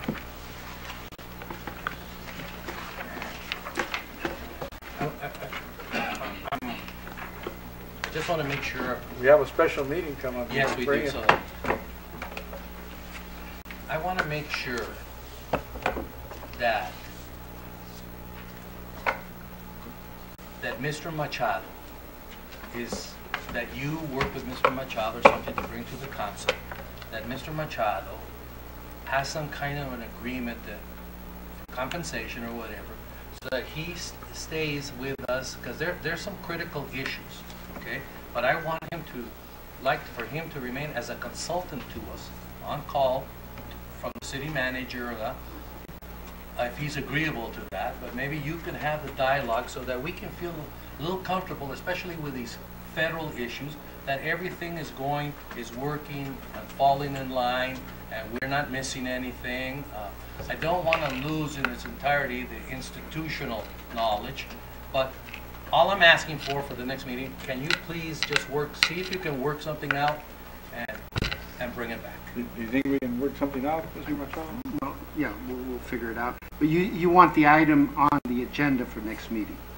Yes. For the Monday meeting. For the Monday, yes. Oh, for the Monday meeting? Yes. Okay. I want to make sure that everybody's comfortable that we're going to continue to move forward. I don't want somebody to say, oh, I forgot, I didn't know that. So let's, there's a lot at stake here, especially with the IOI, so please work something out and bring it on. Okay? The other thing, Mayor, just some items on the damaged sewer line over there by Desert Shadows Middle School. We still haven't heard anything on that. And I'm getting complaints from the constituents that we haven't talked about. I'd like for the police department to make a report to us before the trains get just so long that they're blocking all our intersections, okay? And the only way that we can get from the west to the east is over the Holbrook overpass, okay? We need to do something to monitor how long they can block, how many intersections, how long the train can be, so that it's not continuously blocked. Let's say we have 3 main arteries that are blocked by the train, and I know that they take longer than our ordinance, and we're just not doing anything. So I'd like a report on that. The city sanitation truck that was damaged, it cost us $36,000. Why was a brand new truck damaged like that? And the police and fire department educational policy for entry level and upper management positions. I think that's important. And I'd like to have a discussion on the Nogales Chamber of Commerce contract for discussion on that. And the Santa Cruz County flood control districts, Mayor, I would just like to see what happened over there on Western Avenue, all the flooding that goes down there, what happened to that project, and the project on Morley Avenue, where they say that on a major flood, it'll take even the entire fence down and flood that whole thing. I mean, there's some projects there, we should find out about it as we're working on our budget to see. That's all, Mayor. Thank you. Okay. We have from here to Friday, I guess. If anything else comes up that you need to put on the agenda, we'll go ahead. Mr. Mayor? Vice Mayor? Councilman Barona, are these items for the special meeting? I think the only one for the special meeting is just the negotiations between the mayor and Mr. Machado. So, but these future agenda items, is that for our next? For February. Okay. Okay. If we're looking at the chamber contract, shouldn't we look at any other contract that's not being fulfilled at this time? Are all the contracts, Mr. Machado, being fulfilled? What's the purpose of looking at the chamber? I'm just curious. The purpose is, if I may, Mr. Machado? Yeah. Well, you see, this is That's why the thing. Yeah, oh, right. I know it was going to be kind of borderline. Right. I can withdraw that, but if you want to put other contracts, I want to put the other contracts. It could be put on the agenda. We'd address it at that point. Yes. All right. I'll do that. Okay. Anyone else? Okay, seeing none, do I have a motion to adjourn? So moved. All right. All those in favor, signify by saying aye. Aye. Meeting adjourned. Don't leave. More papers. We're going to get our book. More papers. Yes. So yesterday, I'll be there. Bring us up to date. Oh.